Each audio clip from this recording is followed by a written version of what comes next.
The golden numbers on the elevator display ticked upward with agonizing slowness. 48, 49, 50. Megan Collins stared at her reflection in the polished brass doors, barely recognizing the woman looking back. The uniform was the first thing that always caught her eye. A shapeless, slate-gray thing that smelled permanently of industrial starch and other people's desperation. It hung loosely off her frame, hiding the sharp protrusion of her collarbones and the hollow curve of her hips. She adjusted the white apron tied around her waist, her fingers trembling slightly. It wasn't just the exhaustion, though, that was a constant companion these days. It was the hunger, a dull, gnawing ache in the pit of her stomach that she had learned to ignore over the last few months. The elevator chimed, a soft, polite sound that seemed too cheerful for the hour. 2 a.m.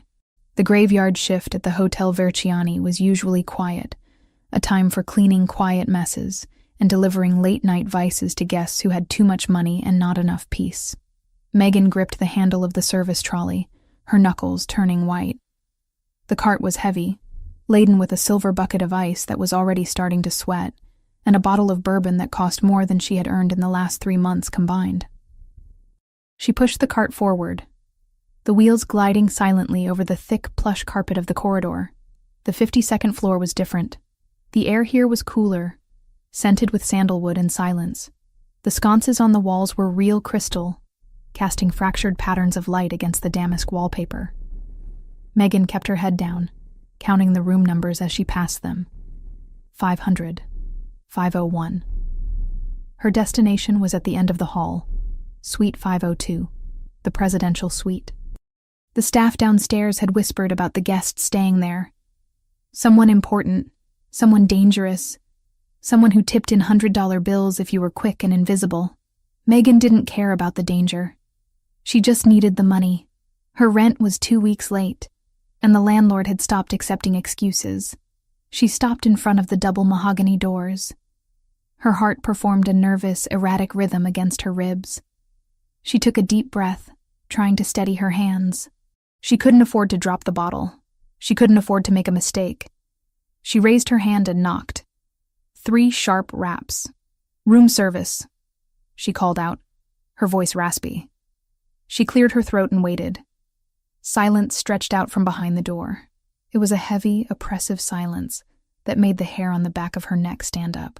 She shifted her weight from one aching foot to the other. Her shoes were cheap, thin-soled things that offered no support. And after a double shift, her feet felt like they were bleeding. She checked her watch. If he didn't answer in 30 seconds, she would have to leave the cart and go back down. Protocol. Then, the lock clicked. The sound was loud in the quiet hallway, the heavy tumbler of a deadbolt sliding back. The door swung open. Megan kept her gaze trained respectfully on the floor level, staring at the marble threshold. "Good evening, sir. I have the bourbon and ice you ordered." She looked up as she spoke. The professional smile she had practiced plastering onto her face ready to do its job. But the smile never formed. The words died in her throat, choking her. The man standing in the doorway filled the space completely. He was tall, imposing, radiating a kind of raw, kinetic energy that made the air around him feel charged. He wasn't wearing a shirt. His chest was broad, defined by corded muscle and dark hair that trailed down to the waistband of his black dress pants. His skin was pale, stark against the darkness of the room behind him, but it wasn't his body that stopped Megan's heart. It was his face, sharp cheekbones, a jawline that looked like it had been carved from granite, and eyes, dark, intelligent, predatory eyes that she had seen in her dreams every single night for the last 4 years. Silvio Rinaldi. The world tilted on its axis. The hallway, the hotel, the cart, the crushing weight of her debts. It all vanished, replaced by a singular, terrified realization. It was him. He looked older. There was a hardness to him that hadn't been there before. A coldness in the set of his mouth. He looked like a man who hadn't slept in a week, his hair messy, his posture tense. He was staring at her, but there was no recognition in his eyes at first. He just saw a member of the staff. A uniform. A servant. "Leave it," he said, his voice a low rumble that vibrated through the floorboards and straight up into her bones. He didn't even look at her face. He reached into his pocket, pulled out a clip of cash, and tossed a bill onto the tray without glancing at it. Go. Megan couldn't move. She couldn't breathe. Her brain was screaming at her to run, to turn the cart around and flee before he really looked at her. But her body was frozen. She stared at him. Her lips parted in a silent gasp. This couldn't be happening. Of all the hotels in the city, of all the suites, of all the nights. Silvio frowned, sensing her lack of movement. The irritation flashed across his features.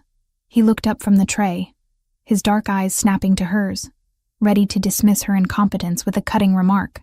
His gaze locked onto her face. Time stopped. It didn't slow down. It ceased to exist. Silvio froze. The hand that had thrown the money remained suspended in the air for a fraction of a second before dropping to his side. His pupils dilated, swallowing the iris until his eyes were black voids. He blinked once, slowly, as if trying to clear a hallucination. He leaned forward slightly, the predatory instinct taking over, his entire body going rigid. Megan? The name was a whisper, a question, and an accusation all at once. The sound of his voice saying her name shattered her paralysis. Panic, cold and sharp, flooded her veins. She took a stumbling step back, dragging the trolley with her.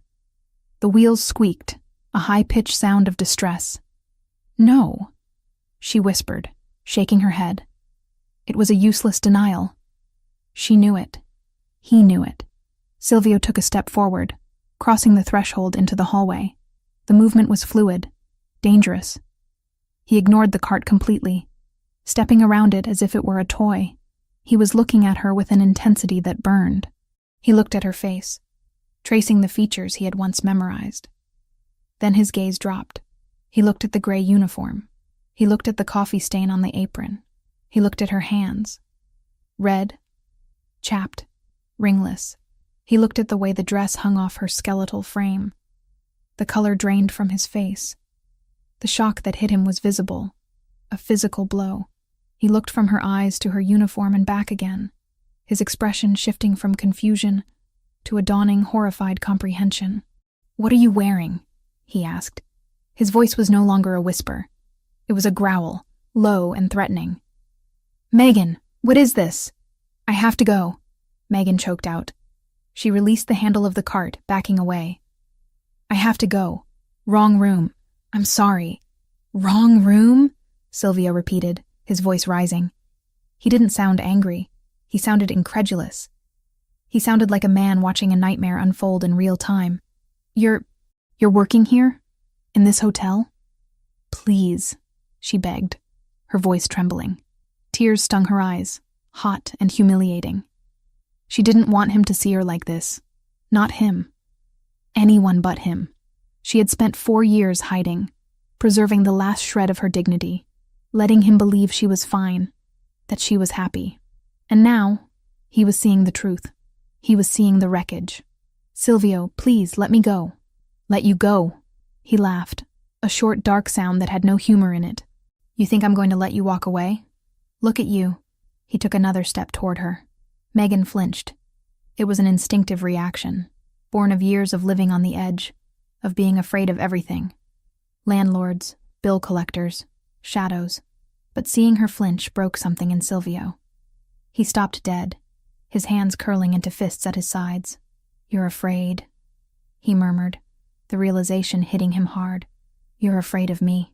"I'm not," she lied, though her voice shook. I have a shift. My manager, he'll fire me if I'm not back. I need this job, Silvio." "You need this job?" He gestured violently at the cart, at the uniform. "You are my wife. You are Megan Rinaldi. You do not push carts for a living." "I'm not your wife," she snapped, a spark of her old fire flaring up in defense. "We divorced 4 years ago. I'm Megan Collins, and I work for a living. Not everyone has your money." "Divorced?" He spat the word out. He looked down the hallway. The red light of the security camera blinked silently above them. He knew who watched those feeds. He knew that if the footage of this encounter, the boss of the Rinaldi family cornering a terrified, emaciated maid in a hallway, got out, it would be catastrophic. Not for him, but for her. The Ndrangheta were looking for weaknesses. They were looking for leverage. And she was the ultimate leverage. He couldn't leave her here. He couldn't let her get back on that elevator. He looked at her thin arms, the dark circles under her eyes that spoke of bone-deep exhaustion. She looked like she was one strong wind away from shattering. "Get inside," he ordered. "No." Megan shook her head frantically, backing up until her heels hit the wall of the corridor. "I can't. You don't understand." "I understand that you are shaking," Silvio said, his voice dropping to a terrifyingly calm register. "I understand that you look like you haven't eaten a proper meal in months. I understand that you are standing in a public hallway wearing a maid's uniform, while my enemies are likely drinking in the lobby downstairs." He closed the distance between them. Megan pressed herself against the wall, her breath hitching. He loomed over her, blocking out the light, blocking out the world.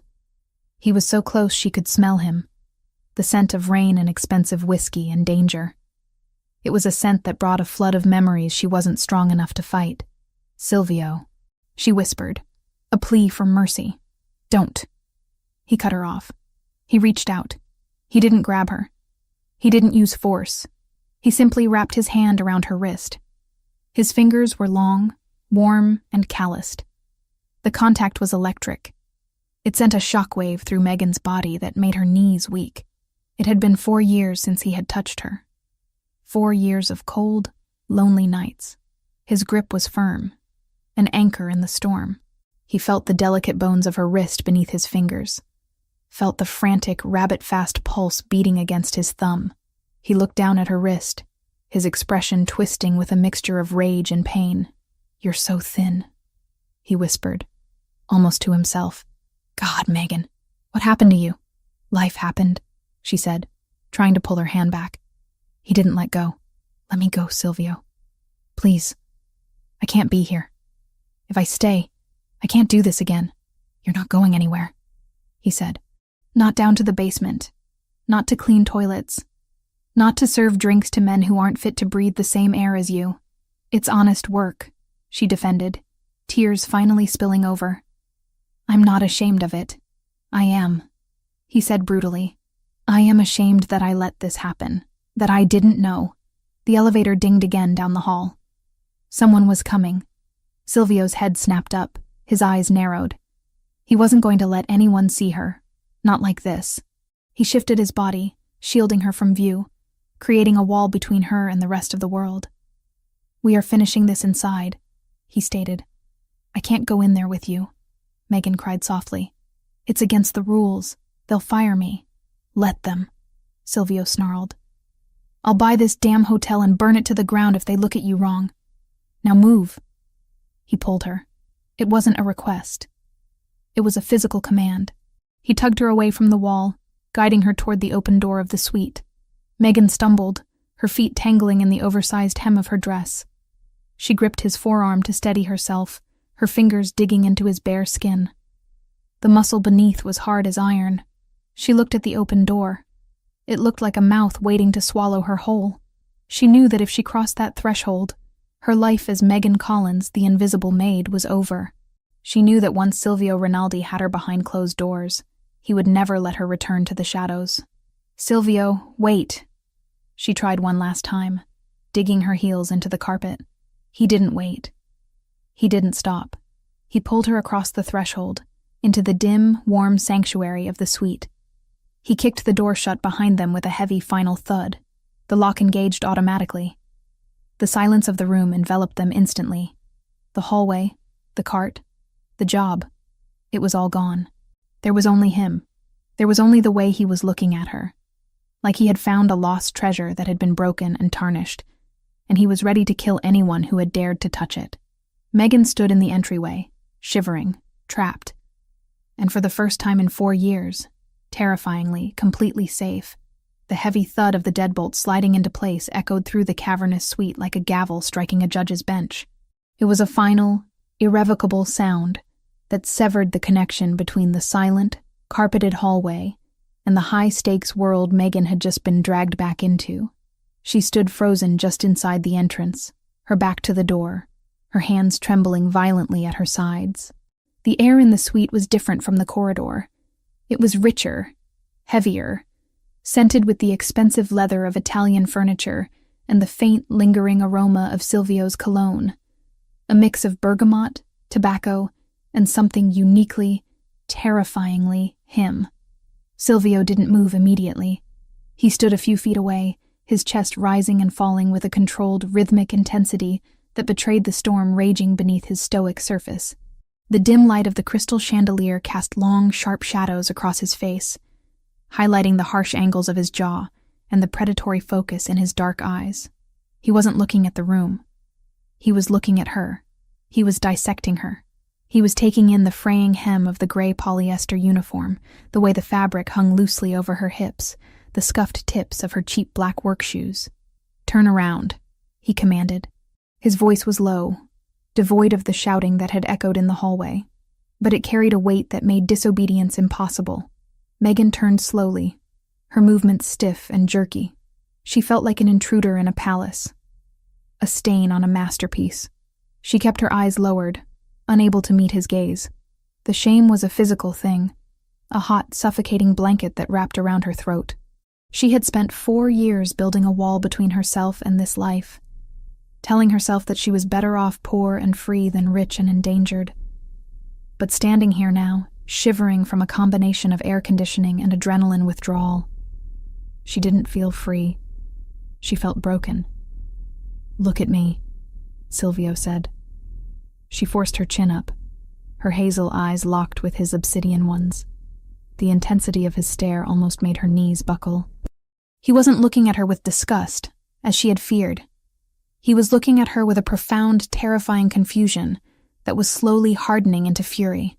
"You are shaking," he observed, stepping closer. The heat radiating from his bare chest was palpable, a furnace against the chill that had settled into her bones. Is it fear? Or is it hunger? Megan opened her mouth to lie, to say she was fine, but the truth was too heavy to hold back. "Both," she whispered. Silvio flinched as if she had struck him. He reached out, his hand hovering near her face before he clenched it into a fist and dropped it to his side, as if he didn't trust himself to touch her again without shattering her. He turned abruptly, pacing away from her toward the center of the living area. The suite was expansive, a testament to the power of the Rinaldi name. Floor-to-ceiling windows offered a panoramic view of the city skyline, a glittering expanse of lights that looked beautiful and cold. "Sit," he barked, gesturing to a velvet armchair near the unlit fireplace. Megan didn't argue. Her legs were vibrating with exhaustion. She walked over to the chair and sank into it.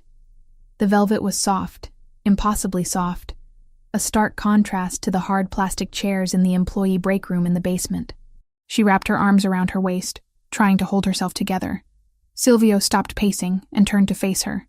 He ran a hand through his dark hair, disrupting the severe style, making him look wilder, more dangerous. "We are going to talk," he stated. "And you are going to tell me the truth. No more lies. No more running." "I wasn't running," Megan said, her voice gaining a fraction of strength. "I was working. I have a job, Silvio." "A job?" He laughed, a harsh, incredulous sound. He walked over to the mini-bar, not the service cart she had abandoned in the hall, but the private cabinet built into the wall. He poured a glass of water, his movements sharp and angry. He brought it to her, thrusting it into her hand. "Drink. You look like you're going to pass out." Megan took the glass with both hands to keep it steady. She drank greedily, the cool water soothing her parched throat. She hadn't realized how thirsty she was.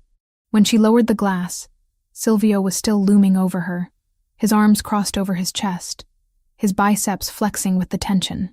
"Where is the money, Megan?" he asked. The question was a blade, sharp and direct. Megan set the glass down on the side table, the coaster clinging to the wet bottom. "I don't have it.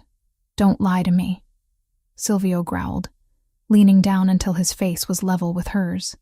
The settlement was millions. It was enough to buy this entire hotel, not clean its toilets. "Did you spend it? Did you give it to someone? Is there a man?" The accusation hung in the air, thick and poisonous. Megan looked at him, seeing the jealousy flare in his eyes. That familiar, irrational jealousy that she had once mistaken for lack of trust, before she understood it was his twisted form of care. "There is no man," she said quietly. "There never was. And I didn't spend the money. Then where is it?" he demanded, his voice rising. "Why are you wearing rags? Why are your hands?" He reached out and grabbed her left hand, pulling it up to inspect the rough red skin, the calluses on her palm, the chipped nails. "Why do your hands look like this?" "Because I never touched the money," Megan said, pulling her hand back. "I never signed the access papers for the account you set up. I left it all there. Every cent." Silvio stared at her, stunned. He straightened up, looking at her as if she were speaking a foreign language. "You walked away with nothing?" "I walked away with my life," she corrected him. "I didn't want your money, Silvio. I wanted out. I wanted to be safe. I thought if I didn't take anything, I wouldn't owe you anything. I thought it would make the break clean." Clean. He looked around the opulent room, then back at her emaciated form. "You call this clean? You are starving, Megan. You are destroying yourself to prove a point? What kind of pride is this?" "It wasn't pride," Megan cried out, the dam finally breaking. "It was survival. And then Mom got sick." The room went silent. Silvio's expression shifted instantly. The anger didn't disappear, but it changed, morphing into a sharp alertness. He remembered her mother. Martha Collins was a kind woman, one of the few people who had looked at Silvio Rinaldi and seen a man, not a monster. She had baked him cookies when they first started dating. She had knitted him a scarf he still kept in the back of his closet. "Martha?" Silvio asked, his voice softer. "What happened?" "Cancer," Megan whispered. The word felt like a stone in her mouth. "Pancreatic. It hit fast, but not fast enough. The diagnosis came right after I left you, 2 months after the divorce papers, and from there it was years of fighting and dying in slow motion." Silvio closed his eyes for a brief second. "Why didn't you call me?" "I couldn't," she said, tears spilling over her lashes again. "I couldn't drag you back into my life. I had to do it alone. The treatments, the specialists, the experimental drugs. None of insurance covered the ones that actually gave her a chance. I spent my savings. I sold the jewelry. I sold the car.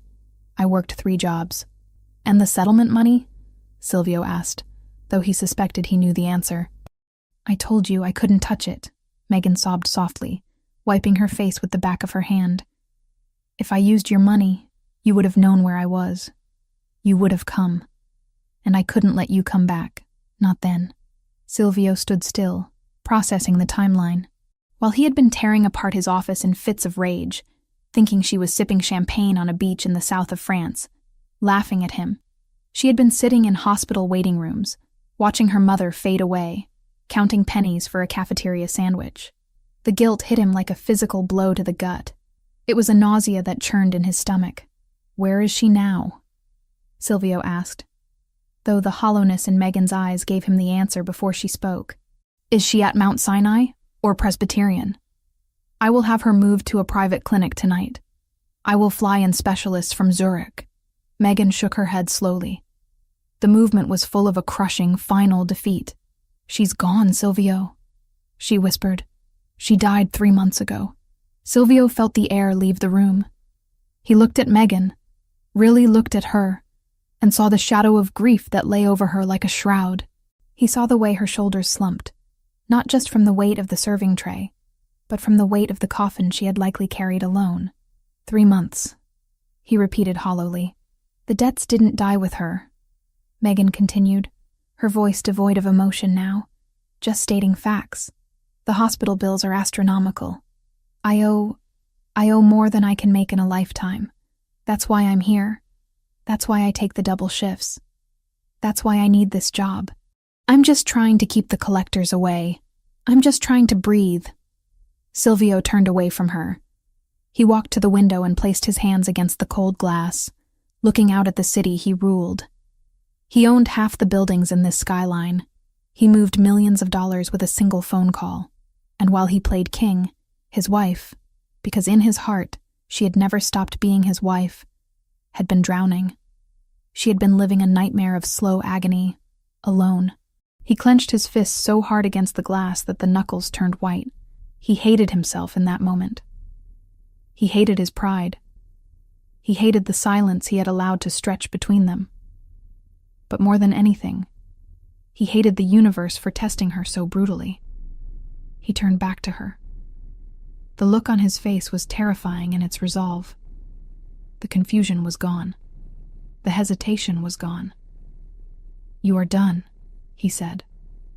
Megan looked up, startled by the tone. "What?" "You are done paying," Silvio said, walking back toward her. "You are done working. You are done suffering." "Silvio, the debts are over $200,000, she said, trying to make him understand the scale of the disaster. "I don't care if it's 200 million, he interrupted, his voice lethal. "It's gone.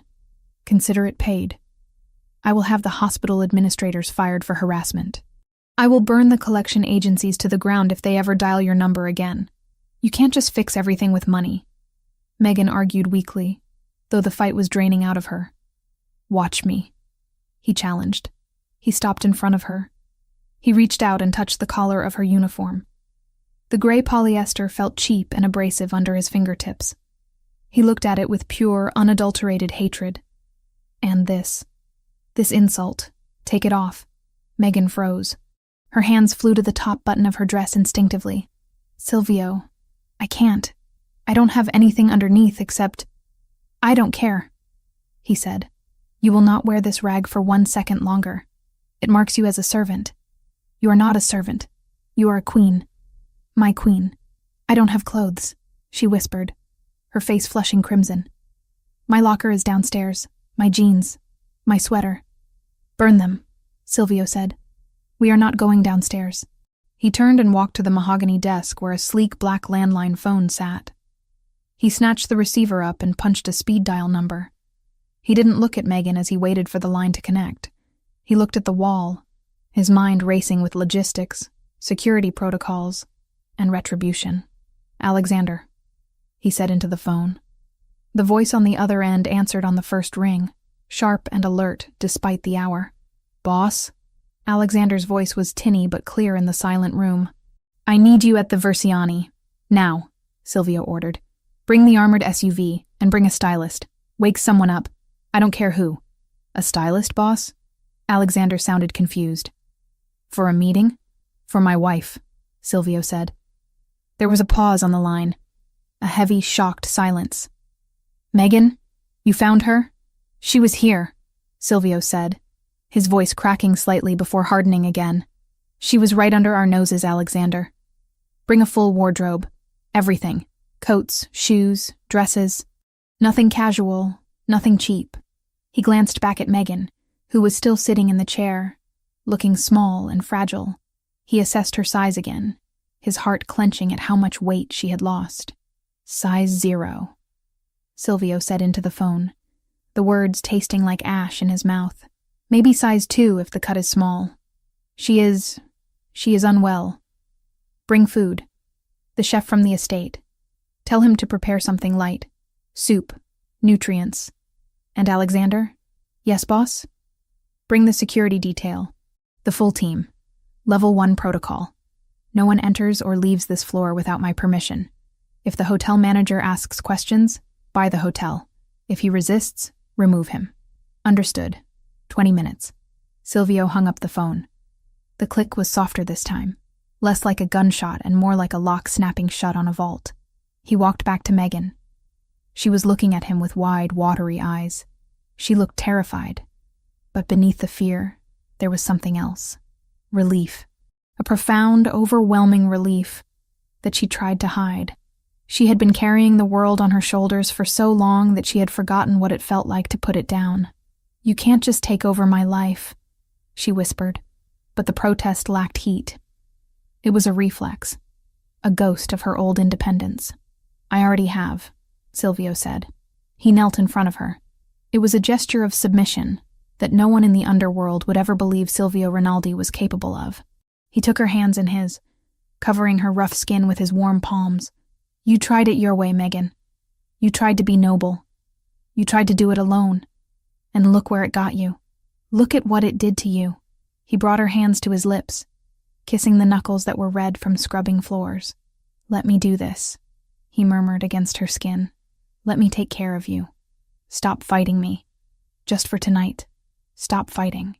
Megan looked at him, the man she had loved, the man she had left to save. She looked at the dark circles under his eyes, the tension in his shoulders. She realized that he had been suffering too, in his own way, and she was so tired. She was so incredibly tired of counting coins, of ducking her head, of being invisible. I'm tired, Silvio, she admitted, her voice breaking. I know, he said. I know, Bella. You don't have to be strong anymore. I have enough strength for both of us. The manager? She said, a last weak worry. He'll call the police if I don't return the cart. Let him call, Silvio said, his eyes darkening. The police work for me. The city works for me. And as of this moment, you work for no one. He stood up, pulling her gently to her feet. She wobbled, her equilibrium thrown off by the sudden movement and the emotional whiplash. Silvio caught her instantly, his arm wrapping around her waist, solid and unbreakable. He held her against him, not in a sexual embrace, but in a protective one. He was shielding her from the air itself. Go to the bathroom, he said, nodding toward the marble-tiled sanctuary to the left. Take a shower. Wash this place off your skin. Wash the smell of that detergent out of your hair. There are robes in there. Put one on. By the time you come out, Alexander will be here. Megan hesitated. And my uniform?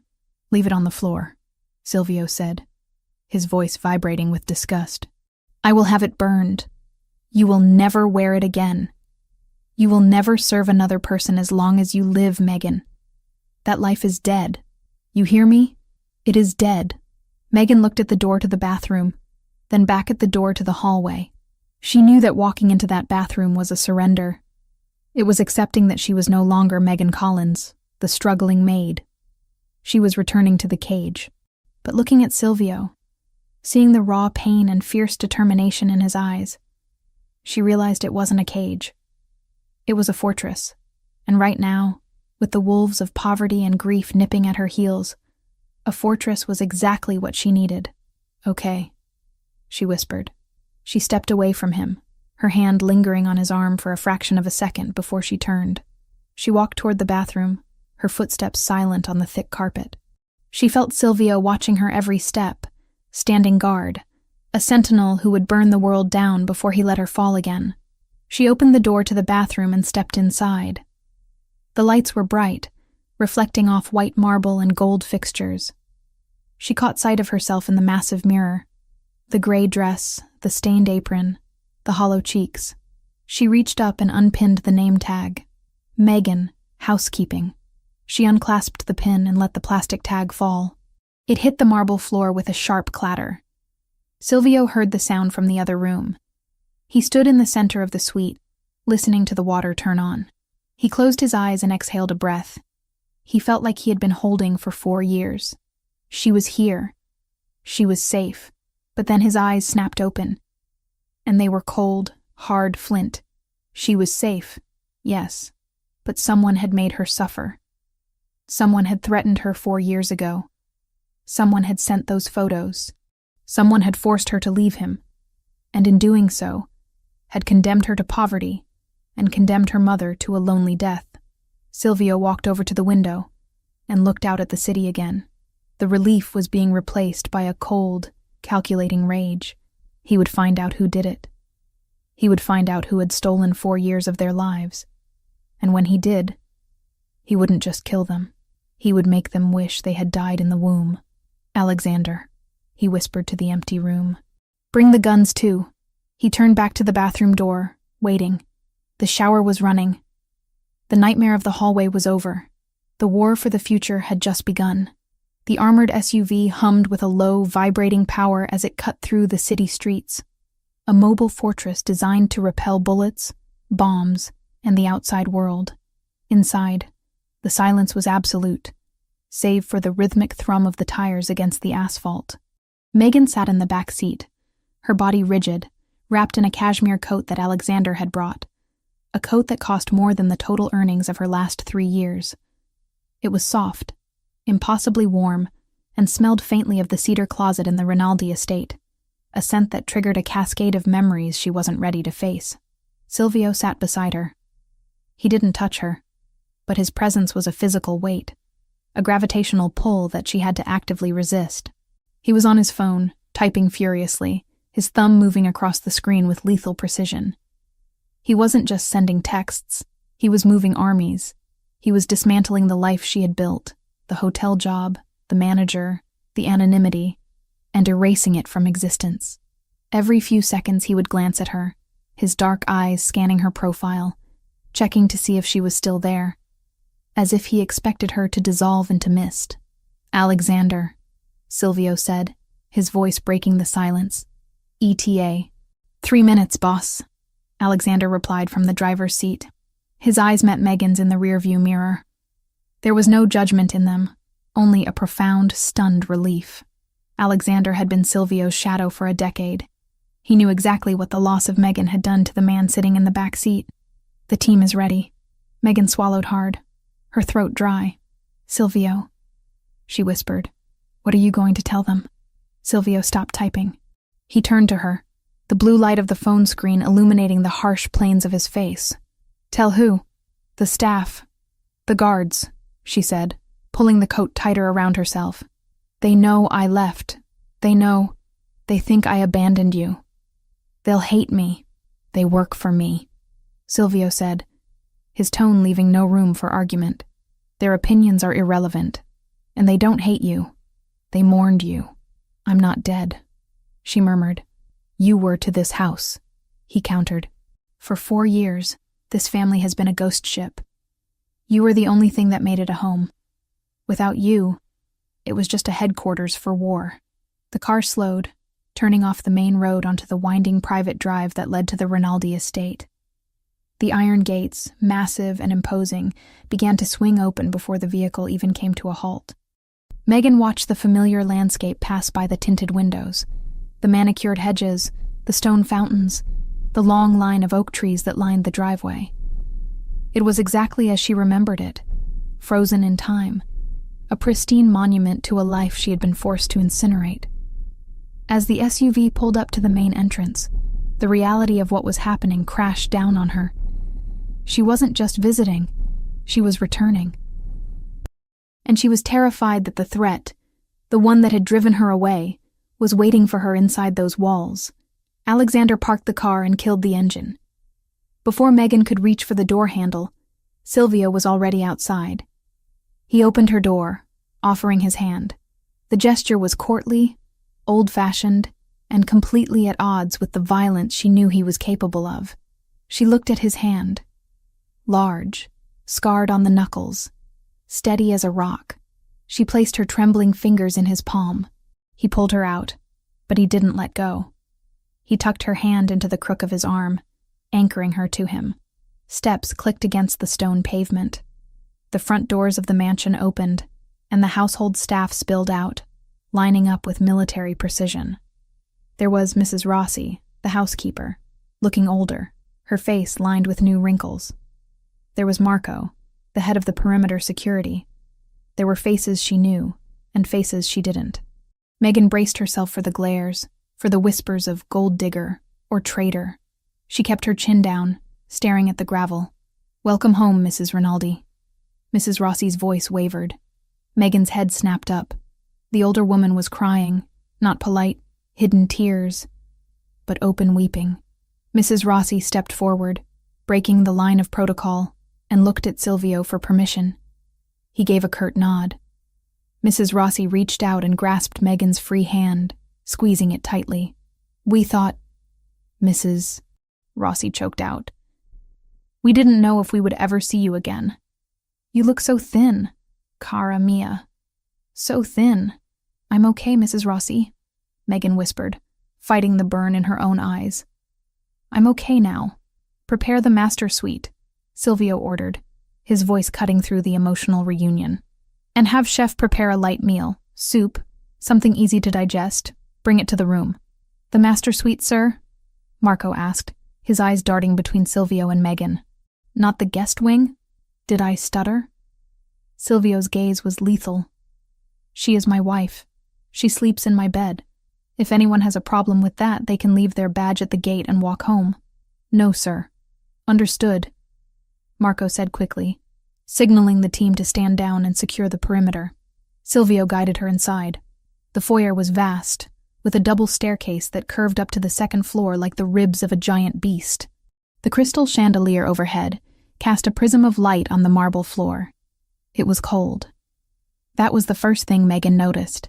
The house felt cold, sterile, as if no one had lived here, really lived here since she left. There were no fresh flowers on the central table, just a sculpture of abstract bronze. It's quiet, she noted. I stopped entertaining, Silvio said briefly. I stopped doing a lot of things. He led her up the stairs. Every step felt like walking backward in time. When they reached the double doors of the master bedroom, Megan hesitated. This was the heart of the house. This was where they had spent lazy Sunday mornings, where they had argued, where they had made love. Silvio pushed the doors open. Megan stepped inside and gasped. It was exactly the same. Her vanity table was still cluttered with the perfume bottles she had left behind. Chanel, Jo Malone, nearly empty bottles that had gathered dust. Her favorite throw blanket was folded at the foot of the bed. A book she had been reading 4 years ago, a paperback novel with a cracked spine, was still sitting on the nightstand on her side of the bed, a bookmark marking page 142. You kept it, she breathed. I couldn't touch it, Silvio admitted, closing the door behind them and locking it. The maids were instructed to clean around it. If they moved a single item, they were fired. I needed to know that you existed, that I hadn't hallucinated our marriage. He walked over to her, removing the heavy cashmere coat from her shoulders. Underneath, she was wearing a silk dress Alexander had brought to the hotel, a deep navy blue that hung loosely on her frame, but was a vast improvement over the maid's uniform. I have to go back out, Silvio said abruptly. Megan spun around, panic flaring in her chest. What? You're leaving? I have business to conclude, he said, his face hardening into the mask of the capo. The Hotel Versiani, the manager who threatened to fire you, the people who watched you starve and did nothing. I need to have a conversation with them. Silvio, don't, she pleaded, grabbing his arm. It doesn't matter. They were just doing their jobs. I was late. You were my wife, he snarled, and they treated you like a slave. I am going to ensure that never happens again. I will be back in an hour. You are safe here. The perimeter is locked down. Alexander is outside the door. No one gets in. Please don't hurt them, she whispered. I will do what is necessary, was all he said. He kissed her forehead, a hard, brief press of his lips that felt like a brand, and then he was gone. The hour that followed was agonizing. Megan wandered the room like a ghost haunting her own life. She went to the bathroom, the size of her entire apartment in the city, and ran her fingers over the marble countertops. She opened the closet. Her clothes were still there. The dresses she had worn to galas, the jeans she wore on weekends, the silk robes. It was a mausoleum of Megan Collins. She sat on the edge of the bed, the mattress sinking under her weight. It was too soft. After years of sleeping on a lumpy futon, the luxury felt wrong, unearned. She looked at the book on the nightstand. She picked it up, opening it to the bookmark. It was a receipt for a coffee she had bought the day before she left. The date stared up at her, a timestamp from another life. When the door handle turned, she jumped. Silvio walked in. He had changed. The suit he had worn at the hotel was gone, replaced by fresh black trousers and a black button-down shirt. The sleeves rolled up to his elbows. He looked cleaner, but the air around him crackled with violence. There was a faint redness on his knuckles that hadn't been there before. Megan decided not to ask about the hotel manager. Behind him, a cart was wheeled in by Mrs. Rossi. It wasn't a hotel cart with squeaky wheels. It was a silent, elegant trolley bearing silver platters. Dinner, Silvio announced. Mrs. Rossi set the table on the balcony, a small private space overlooking the gardens, and then retreated quickly, sensing the heavy atmosphere. Silvio pulled out a chair for Megan. Sit. Eat. It was a command, but there was desperation in it. He sat opposite her, watching her like a hawk. The meal was simple: a rich vegetable broth, warm bread, and grilled chicken. Megan picked up her spoon, her hand shaking slightly. The first mouthful was difficult. Her stomach had shrunk so much that food felt foreign. But the taste, it was rich, seasoned, warm. It tasted like safety. Silvio didn't eat. He poured himself a glass of dark red wine and watched her. He watched every spoonful she took, as if her nourishment was the only thing keeping him tethered to the earth. "You look like you're in pain," he said quietly, after she had managed half the bowl. "I'm not used to it," she admitted. "Full meals. It makes my stomach cramp. We will fix it," he vowed. "Slowly. We will fix everything." He took a sip of wine, his eyes never leaving hers. "Now talk. The hotel room was not the place, but here. Here you tell me everything. Why, Megan? And don't give me the 'I wanted to be free' speech. I know you. I know you loved me. You loved this life, even the dangerous parts. You didn't leave because you fell out of love." Megan put the spoon down. The metal clinked against the china, a sharp sound in the night air. She looked out at the dark garden. The wind was picking up, rustling the leaves of the oaks. "I didn't leave because I wanted to," she said, her voice barely a whisper. "I left because I had to choose." "Choose between what?" Silvio leaned forward, his intensity spiking. "Me and your mother? Between you and your life," she said, turning her gaze back to him. "Silvio, do you remember the week before I left? The gala at the Museum of History?" "I remember," he nodded. "You were nervous. You said you had a headache and wanted to leave early." "I didn't have a headache," she said. "I had a note. Someone slipped it into my purse while I was in the powder room." Silvio went still. "What did it say?" Megan reached for the water glass, needing to moisten her throat. The memory was 4 years old, but it still made her heart race with the same terror she had felt that night. It was a photo, a Polaroid. It was taken from a distance, through a scope. It was a picture of you, Silvio. You were standing on the balcony of your office, and there was a red laser dot right in the center of your forehead. Silvio's jaw tightened, a muscle feathering in his cheek. "A threat. People threaten me every day, Megan. It's part of the job. Not like this," she insisted. The note on the back, it didn't ask for money. It didn't ask for territory. It said, "She is the weakness. As long as she stays, he is a target. Leave him, and he lives. Stay, and we pull the trigger." Silvio slammed his hand down on the table. The silverware rattled. "And you believed them? You didn't bring this to me? I have an army, Megan. I have the best security in the world.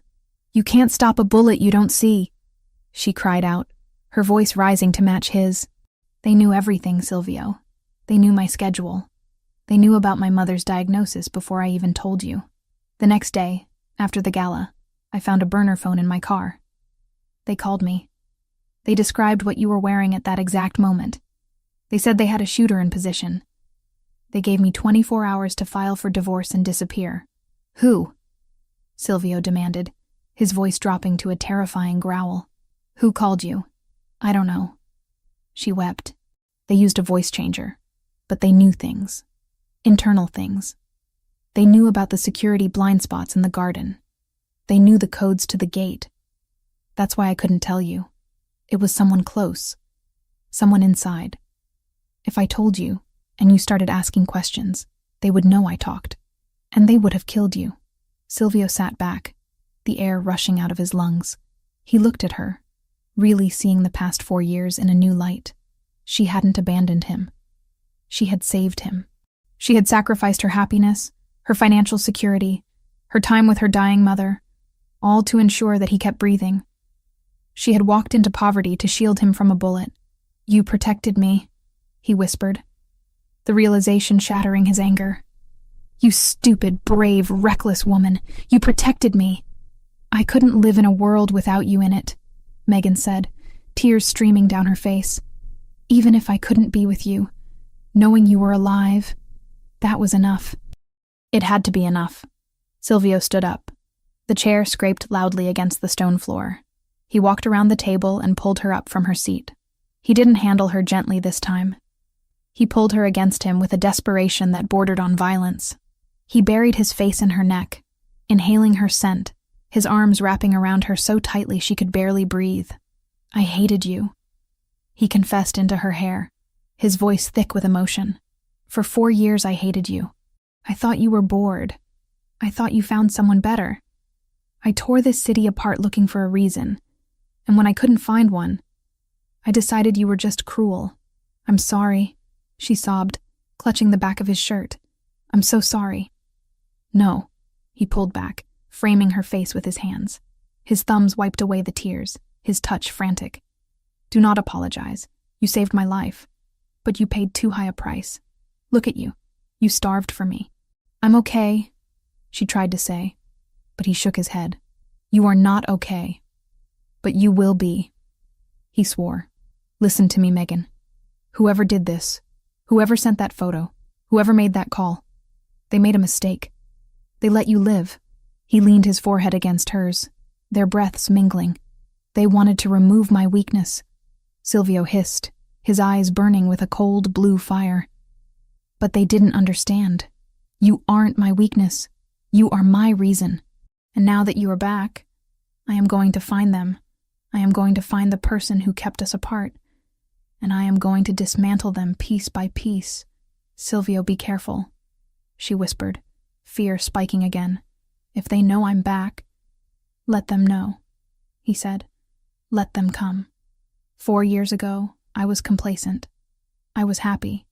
Now I am angry, and I have you back. I will burn the entire world to keep you safe this time. He lifted her up, carrying her back into the bedroom. He laid her on the bed on top of the covers. He didn't try to undress her further. He didn't try to initiate sex. That bridge was still too far. There was too much trauma, too much physical weakness in her body. Instead, he lay down beside her, fully clothed. He pulled her into his chest, wrapping his legs around hers, caging her in. Sleep, he commanded, his hand stroking her hair.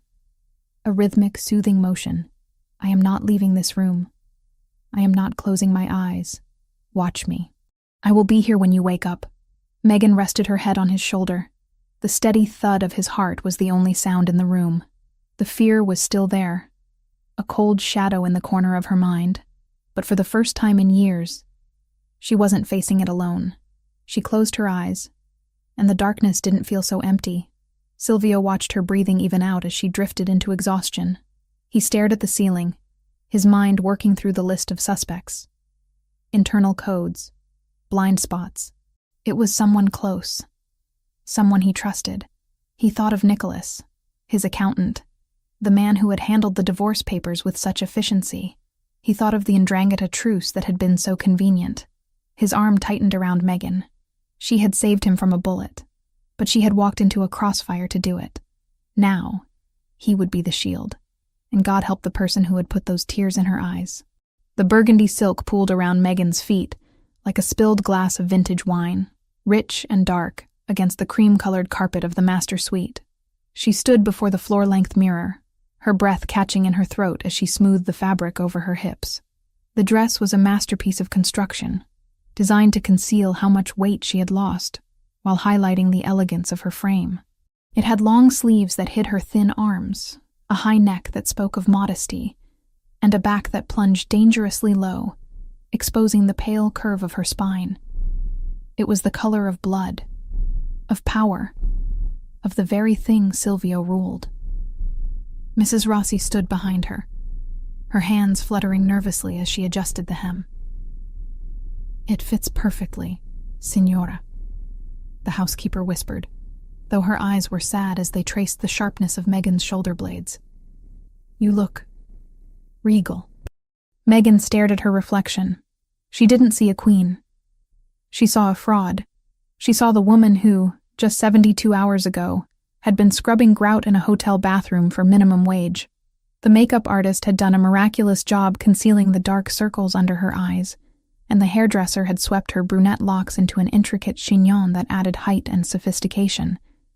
But inside, she was still shaking. She was still the woman who flinched when doors slammed. "Leave us," a deep voice commanded from the doorway. Mrs. Rossi bobbed a quick curtsy and hurried out, closing the heavy double doors with a soft click.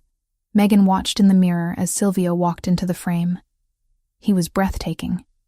He wore a tuxedo that had been tailored to within an inch of its life, the black fabric straining slightly across his broad shoulders. His shirt was crisp white, the studs black onyx. He had shaved, his jawline sharp and clean, and his dark hair was combed back, severe and commanding. He looked every inch the king of the city, the monster in the dark that children were warned about, and the man she loved with a desperation that terrified her. He stopped directly behind her, not touching her, just letting his presence wash over her. His dark eyes locked onto hers in the glass. "Burgundy," he murmured, his voice a low rumble that vibrated against her spine. "I told them red, but this is better. It suits you. You look dangerous." "I look like I'm playing dress-up," Megan whispered, her fingers trembling where they rested on her stomach. "Silvio, I can't do this. I can't go out there. Everyone will stare. They all know. Let them stare," Silvio said, moving closer until his chest brushed against her bare back. The heat of him was a shock to her cool skin. "Let them see that you are back. Let them see that you are mine. Tonight isn't about a party, Megan. It's a statement. It's a declaration of war against anyone who thought they could touch you. Giardoni will be there," she said, naming the fear that had been gnawing at her all afternoon. "The 'Ndrangheta. They'll be watching." "Good." Silvio's eyes narrowed, turning into chips of obsidian flint. "I want them to watch. I want Giardoni to see exactly what he can't have. I want him to see that the Rinaldi family is whole again." He reached into his pocket and pulled out a long velvet box. He snapped it open to reveal a necklace of diamonds and rubies, the stones arranged in a pattern that looked like falling petals, or drops of blood. He lifted it from the case, the gems catching the light of the chandelier. "Lift your hair," he instructed. Megan obeyed, her hands shaking as she swept the loose tendrils away from her neck. Silvio placed the cold metal against her skin. He took his time fastening the clasp, his fingers lingering on the sensitive nape of her neck. He leaned down and pressed a kiss to the spot just below her ear. A proprietary claim that sent a jolt of electricity straight to her core. "You are not the maid anymore," he whispered against her skin. "You are Megan Rinaldi. You survived poverty. You survived grief. You survived leaving me. A room full of old men in tuxedos is nothing compared to what you have already conquered. Do you understand?" Megan lowered her hands, letting the weight of the diamonds settle against her collarbones. She looked at herself again, with Silvio standing behind her, his dark form framing hers. She didn't look frail.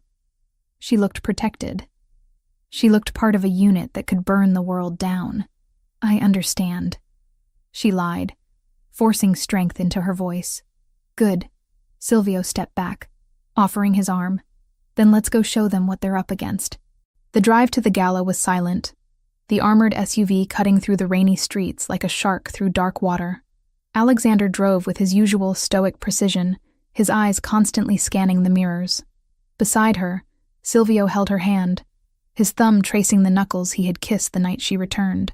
He didn't speak, but the tension radiating off him was palpable. He was coiled, ready to strike, his body a loaded weapon.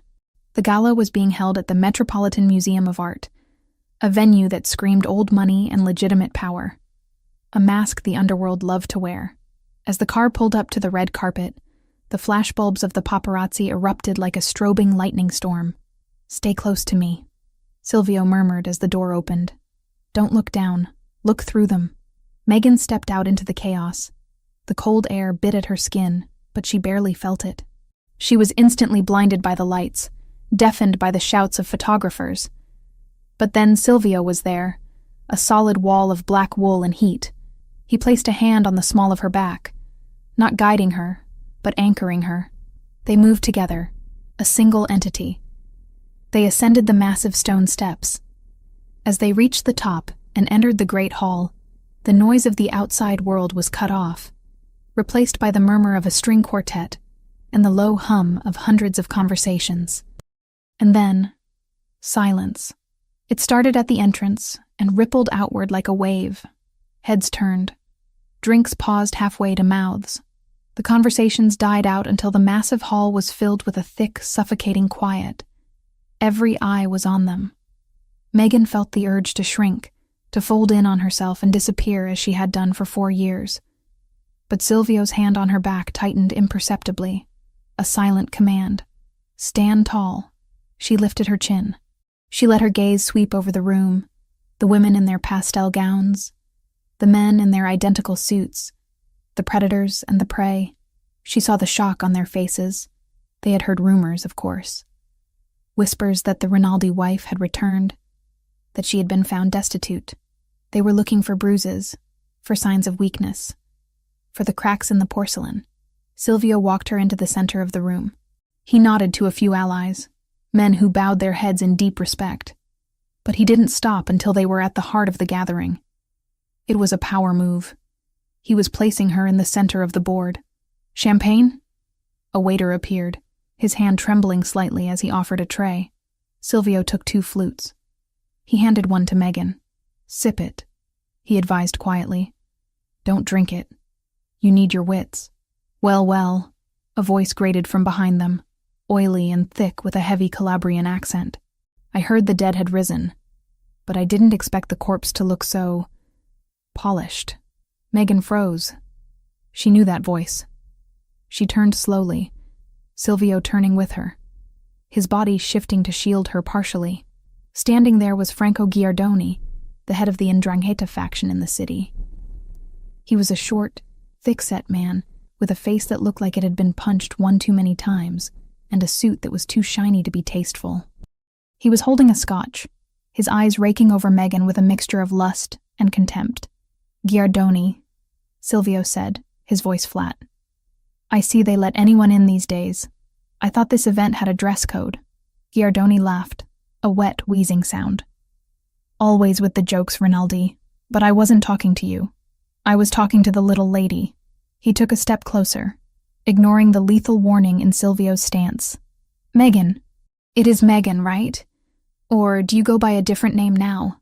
I heard you were going by... What was it? Hey, you? Housekeeping? The insult landed with the precision of a slap. The people nearby, who had been pretending not to listen, went deathly still. This was it. The 'Ndrangheta was testing the waters, poking the bear to see if it still had claws. Silvio's hand left Megan's back. He was about to move. He was about to tear Giardoni's throat out right there in front of the city's elite. Megan saw the violence in his eyes, the way his shoulders bunched. If he attacked Giardoni here, the truce would shatter instantly, and the police commissioner standing 10 feet away would have to act. It was a trap. Giardoni wanted Silvio to lose control. Megan placed a hand on Silvio's chest. It was a light touch, but it stopped him. She stepped forward, moving out of Silvio's shadow. She smoothed the burgundy silk of her dress, her movements deliberate and calm. She looked Giardoni up and down, her expression one of mild amusement, as if he were a stain on the carpet she would have to scrub later. Mr. Giardoni, she said, her voice clear and carrying effortlessly through the silent circle that had formed around them. I didn't realize you followed my career so closely. It's flattering, really. Giardoni smirked, thinking he had won. Career? Is that what we call scrubbing toilets now? Tell me, murmured Bella. What's the going rate for a Rinaldi these days? Do you take tips? A gasp went through the crowd.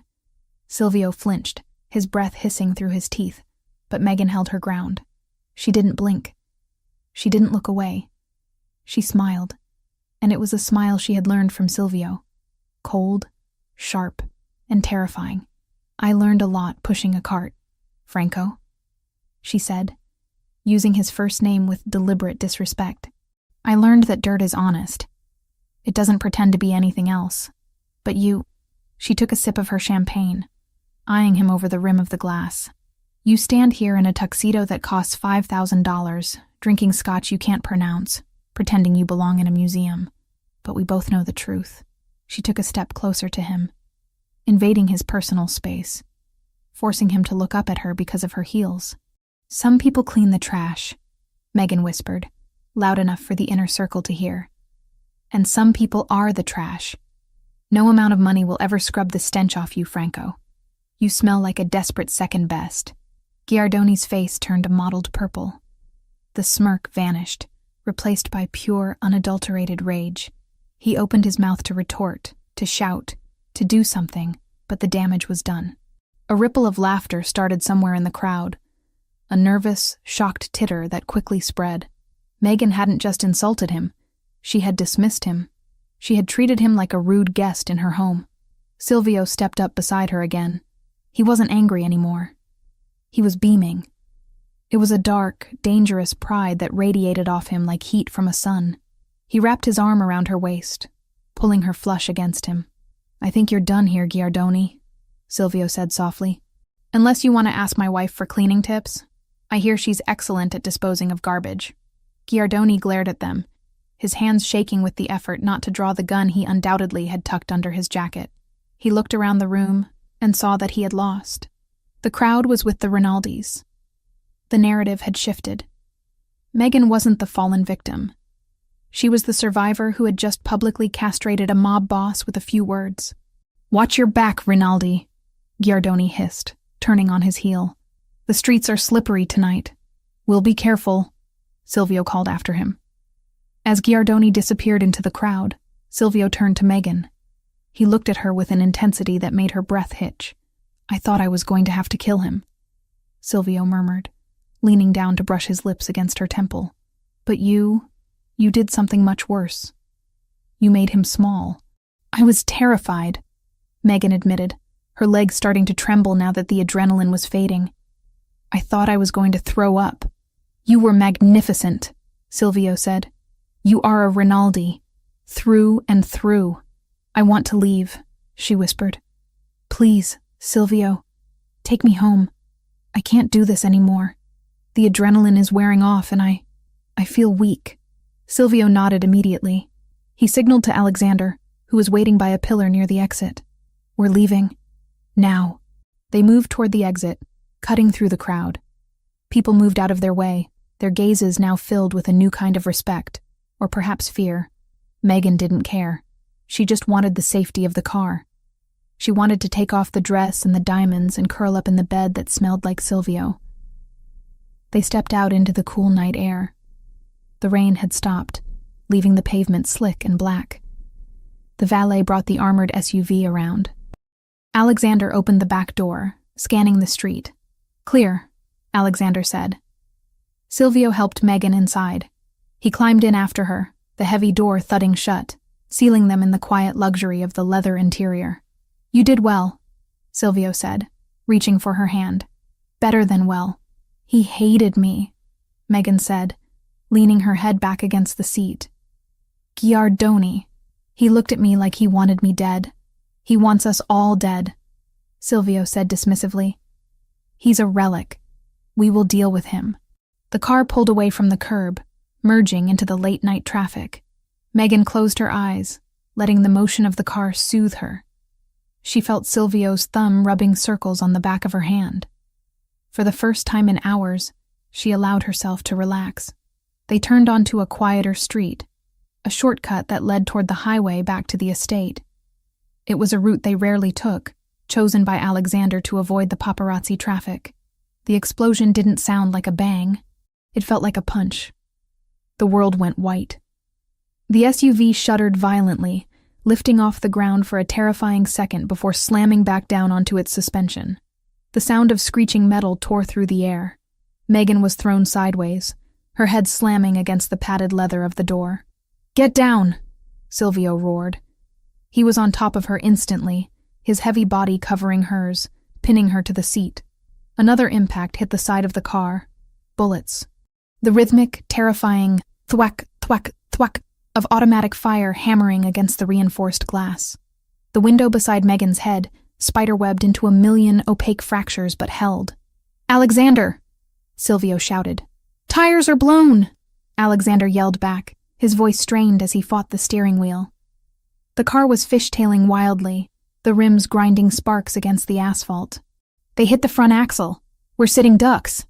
The car spun, slamming into a parked van with a bone-jarring crash that threw them forward. Silvio took the brunt of the impact, his shoulder hitting the front seat, but he didn't let go of Megan.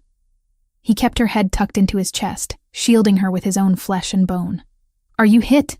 he demanded, grabbing her face, his eyes wild as he scanned her for blood. "No," Megan gasped, her ears ringing. "I'm okay." "Silvio, what is happening?" "Ambush," he snarled. He reached under his tuxedo jacket and pulled out a handgun, a sleek black weapon she hadn't even known he was carrying. "Stay down. Do not lift your head. Do not look out the window." The firing stopped for a second, replaced by the sound of engines revving. "Motorcycles. They're circling," Alexander reported, drawing his own weapon. 4 bogies, maybe 5. Silvio looked at the spider-webbed window. The glass was holding, but it wouldn't hold forever. He looked at Megan. She was curled in a ball on the floor of the car, the burgundy dress ruined, her eyes wide with terror. But she wasn't screaming. She was waiting for instructions. "Listen to me," Silvio said, his voice deadly calm amidst the chaos. "The glass is rated for assault rifles. They can't get in unless they blow the doors. Alexander is going to keep moving. I need you to stay on the floor. Can you do that?" "Yes," Megan whispered. Silvio looked out the front windshield. He saw the setup. It wasn't just a random hit. They had been waiting. They knew exactly which street Alexander would take. They knew the exact moment to detonate the IED to take out the tires. "This wasn't Giardoni acting alone," Silvio said, his voice cold as ice. "He knew the route." "Alexander, who knew the route?" "Only the inner circle, boss," Alexander said, his face pale as he punched the accelerator, forcing the crippled SUV to grind forward on its rims. "Me, you, Marco, and..." He trailed off. "And Nicholas." Silvio finished the sentence, the name tasting like bile. Nicholas, the accountant. The man who managed the logistics. Another volley of bullets hit the back of the car, sounding like hail on a tin roof. "We have a leak," Silvio said, checking the magazine of his gun. He looked down at Megan, his expression shifting from rage to fierce protection. And they just made the last mistake of their lives. He racked the slide of the gun. "Hold on," Silvio commanded. "We are going to push through." Megan squeezed her eyes shut, listening to the grinding metal and the gunfire, feeling the heat of Silvio's body shielding her. The gala, the dress, the victory, it all felt a million miles away. This was the reality of being Mrs. Rinaldi. This was the life she had chosen to return to. But as she felt Silvio's hand grip her shoulder, solid and unshakable, she realized something. She would rather be here, under fire with him, than safe and alone in a cold apartment. "I'm with you," she whispered into the darkness of the floorboard. "Always," Silvio vowed. "Alexander, ram them." The SUV surged forward, turning into a weapon as the Rinaldis went to war. The tires of the replacement vehicle crunched over the pristine, untouched snow, a sound like crushing bone that echoed in the absolute silence of the mountain ridge. They were miles above the city now, far removed from the smoke, the shattered glass, and the screaming sirens of the ambush. The safe house wasn't a cabin in the traditional sense. It was a fortress of glass and steel jutting out from the cliff face. A modern monolith designed for 2 things: isolation and defense. Silvio killed the engine. The sudden absence of the motor's hum was deafening. He didn't move immediately. He sat gripping the steering wheel, his knuckles white, his breath fogging in the cold air of the unheated car. His tuxedo jacket was torn at the shoulder, stained with dust and a dark, wet patch that Megan had been staring at for the last 20 miles. "We're here," he said, his voice rough, sounding like gravel grinding together. Megan nodded, though she couldn't stop her teeth from chattering. It wasn't just the cold, it was the adrenaline crash. The shootout, The high-speed chase, the desperate switch to the backup vehicle Alexander had staged under a highway overpass. It had all happened in a blur of violence. Now, the stillness was terrifying. Silvio got out, the cold mountain wind whipping his hair back. He opened her door and pulled her out, not waiting for her to find her footing. He ushered her toward the heavy steel front door, his body shielding hers from the open expanse of the woods, his gun drawn and held low against his thigh. He keyed a code into the biometric panel. The door hissed open, revealing a dark, warm interior. "Inside," he commanded. "Don't touch the windows. Don't turn on the main lights yet." Megan stepped inside. The floors were heated slate, radiating a warmth that seeped through the thin soles of her heels. Silvio followed, locking the door behind them with a heavy mechanical thud that reminded her of the hotel room. But this time, the lock felt like it was keeping the monsters out, not trapping her in.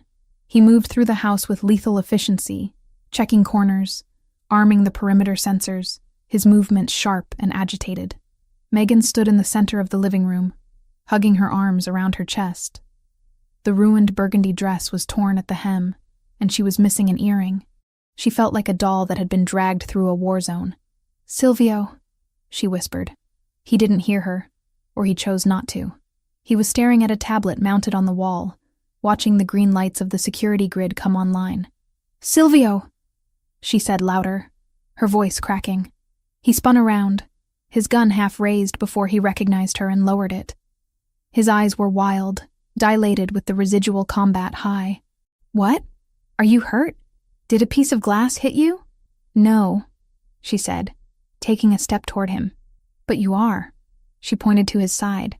The black shirt was soaked through with blood just above his hip. He looked down, seeming surprised to see it there. He touched the spot, his fingers coming away red. "It's a scratch." He dismissed it, turning back to the panel. Metal fragment from the door panel. "It didn't hit anything vital." "It's bleeding," Megan insisted. She walked over to him, her fear transforming into a sudden, fierce need to be useful. She couldn't shoot a gun. She couldn't drive a getaway car. But she could do this. "Where is the first aid kit?" "Bathroom. Under the sink." He grunted, wincing slightly as he reached up to check a camera feed. Megan didn't wait. She kicked off her heels, running barefoot across the slate to the bathroom. She found the kit, a military-grade box, not a household one, and grabbed it. When she returned, Silvio had taken off his tuxedo jacket and was unbuttoning his shirt. The sight of his torso stopped her in her tracks. He was bruised. A large purple welt was forming on his shoulder where he had slammed into the dashboard protecting her. But it was the cut on his side that drew her eye. A jagged laceration about 3 inches long. It wasn't deep enough to be fatal, but it was ugly, and it was still oozing dark blood. "Sit down," she ordered, pointing to the leather sofa. Silvio looked at her. For the first time since the explosion, the manic energy in his eyes receded, replaced by a heavy exhaustion. He dropped the shirt on the floor and sat, wincing as his skin stretched. Megan knelt between his legs, opening the kit. The smell of antiseptic wipes and sterile gauze filled the air, replacing the scent of gunpowder that clung to their clothes. Her hands, which had been shaking uncontrollably in the car, were suddenly steady. This was a problem she could solve. This was a ledger she could balance. "This is going to sting," she warned, peeling open an alcohol swab. "Do it," he said, staring at the ceiling. She pressed the pad against the wound. Silvio hissed, his abdominal muscles seizing under her fingers, hard as rock. She worked quickly, cleaning the blood away, checking for debris. "It needs a stitch," she murmured, examining the depth. "Maybe 2. But butterfly strips will hold it if you don't move around too much." "I'm not moving," he said. His voice was lower now, watching her. He wasn't looking at the wound. He was watching her face. He was watching the way her brow furrowed in concentration, the way she bit her lip as she applied the antibiotic ointment. "You saved me," she whispered, not looking up as she applied the adhesive strips. "In the car. You threw yourself over me. I would have thrown myself in front of a train," Silvio replied simply. A few bullets are nothing. It's not nothing, she argued, her voice trembling again. She smoothed the bandage down, her fingers lingering on his warm skin. She could feel his heart beating against her palm, a strong, steady rhythm that reassured her he was alive.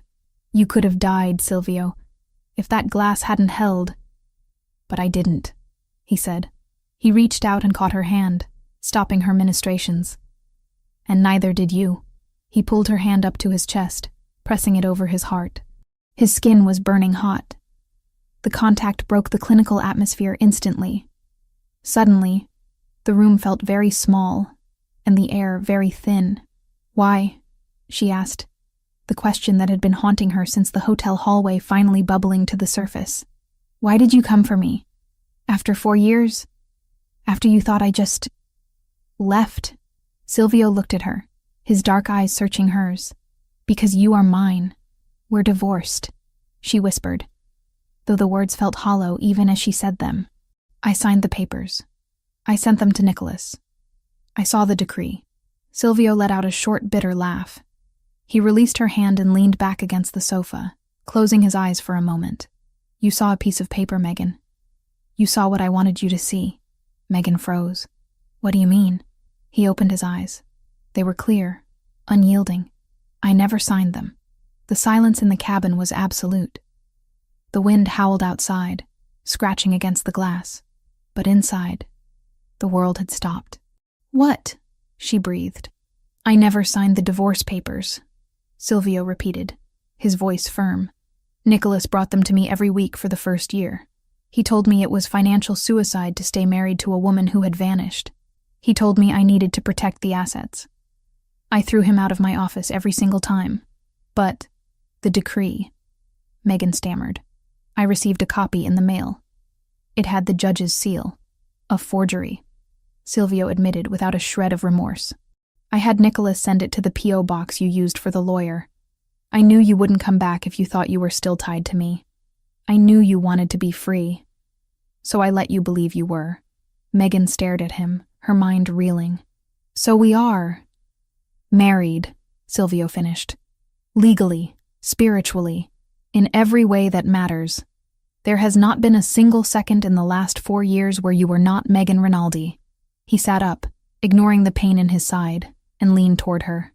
The intensity of his gaze pinned her to the spot. I couldn't do it, he confessed, his voice dropping to a rough whisper. I tried. I held the pen. But every time I looked at that line, it felt like signing my own death warrant. I would rather have lived in hell knowing you were somewhere in the world as my wife than live in heaven as a free man. Tears pricked Megan's eyes. She thought of her mother's hospital bills, the crushing debt, the fear of the collectors. She thought of the nights she had cried herself to sleep, missing him, thinking she had severed the bond forever. And all this time, you kept me, she said, a tear sliding down her cheek. I will always keep you, he vowed. He reached out and wiped the tear away with his thumb, his touch rough but infinitely gentle. I told you tonight. You never left. You just took a long walk. The distance between them vanished. It wasn't a decision. It was gravity. Megan moved, or maybe he pulled her. She didn't know. Suddenly she was straddling his lap, careful of his injury, her hands tangling in his dark, messy hair. Silvio groaned, a sound of pure, starving need, and buried his face in her neck. Silvio, she gasped as his hands found the zipper of the ruined dress. I need to feel you, he muttered against her skin, his lips trailing fire down her throat. I need to know you're real. 4 years, Megan. 4 years of ghosts. The dress fell away. The cold air of the room touched her skin for only a second before his hands were there, covering her, claiming her. There was no hesitation, no awkwardness of rediscovery. Her body remembered his. His hands remembered every curve of her. It was a frantic, desperate collision. He kissed her, and it wasn't gentle. It was a reclaiming. It tasted of survival and fury and love that had been twisted by pain until it was something sharper, something stronger. Megan kissed him back with equal force, pouring all the lonely nights, all the fear, all the grief for her mother into the contact. You're mine, He growled against her mouth, his grip on her hips bruisingly tight.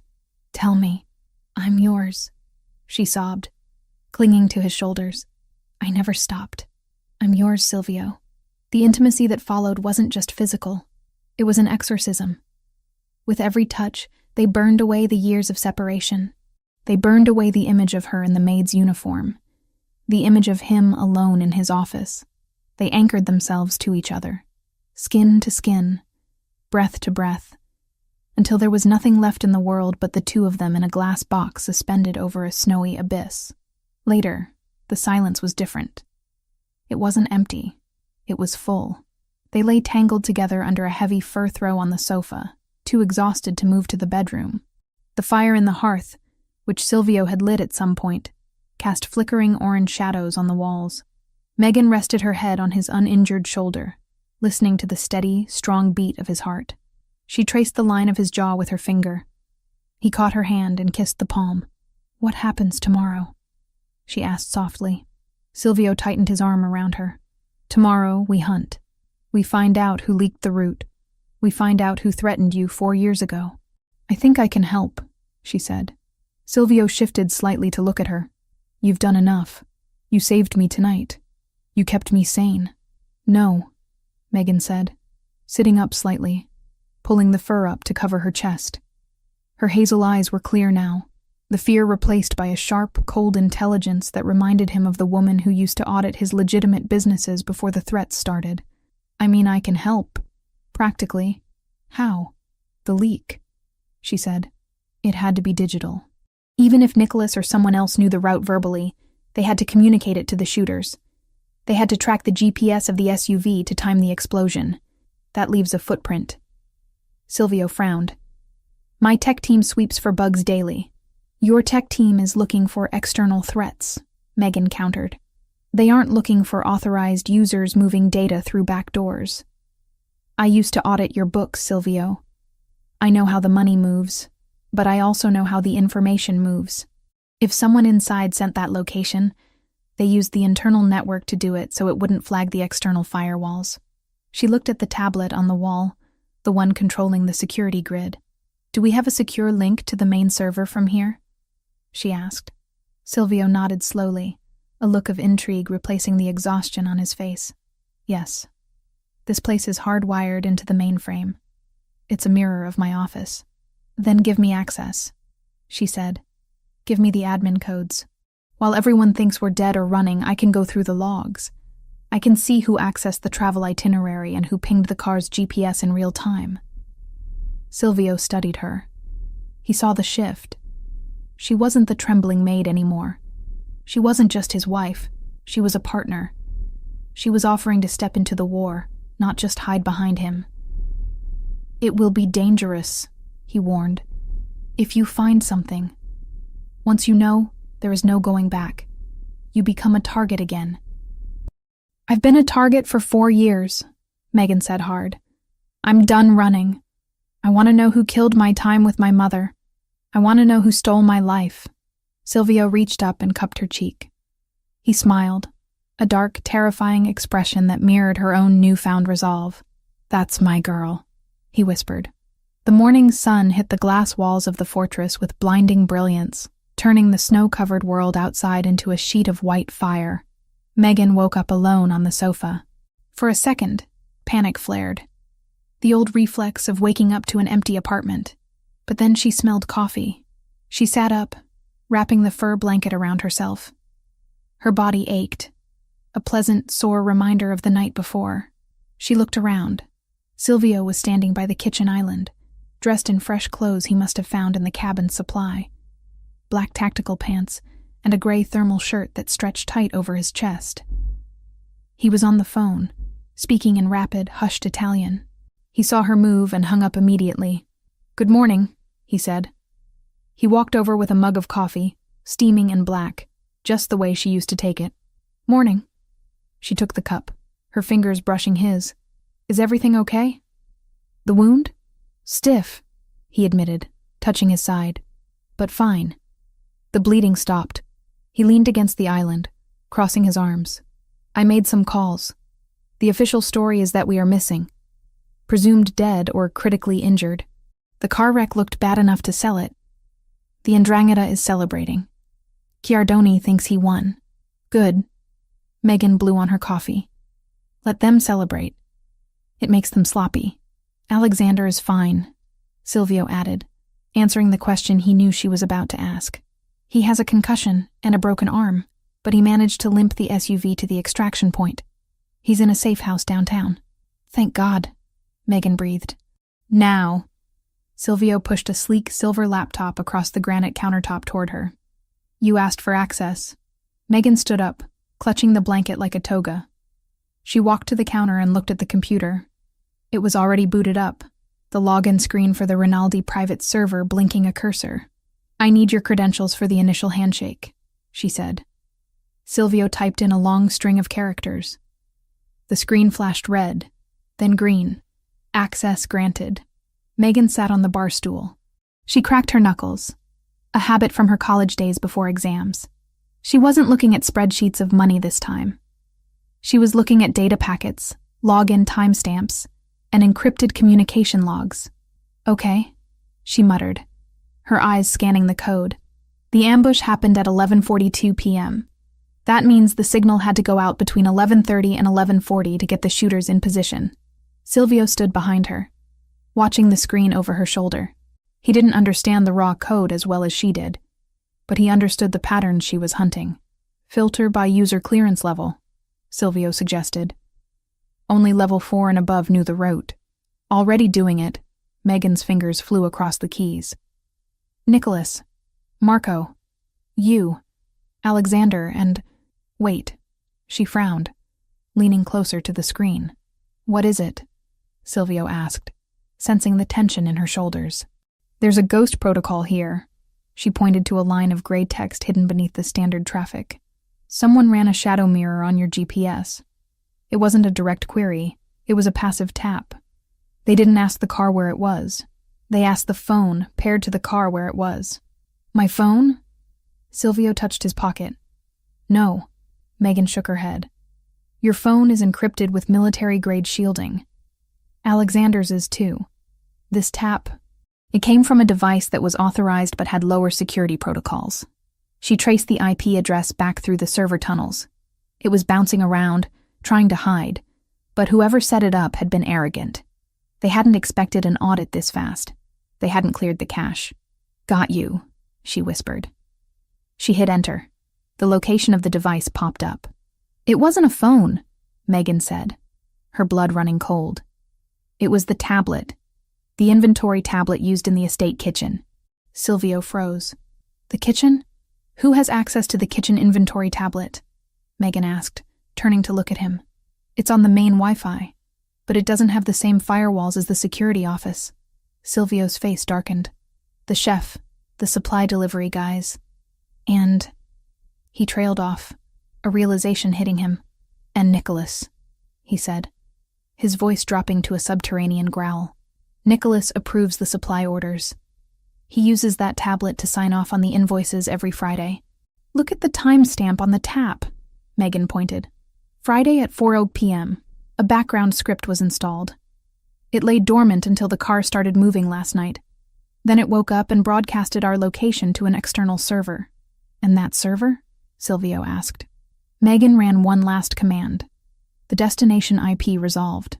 It's a shell company in the Cayman Islands, she said. But look at the registered owner of the domain. The name appeared on the screen in plain text. Viper Holdings. The 'Ndrangheta, Silvio spat. Chiardoni's front company. Nicholas planted a bug, Megan summarized, sitting back, her heart hammering. He's the traitor, Silvio. He's the one who sold us out. And if he did this, he's the one who had access to my schedule 4 years ago. He was the one who handled the estate finances. He knew when I was at the gala.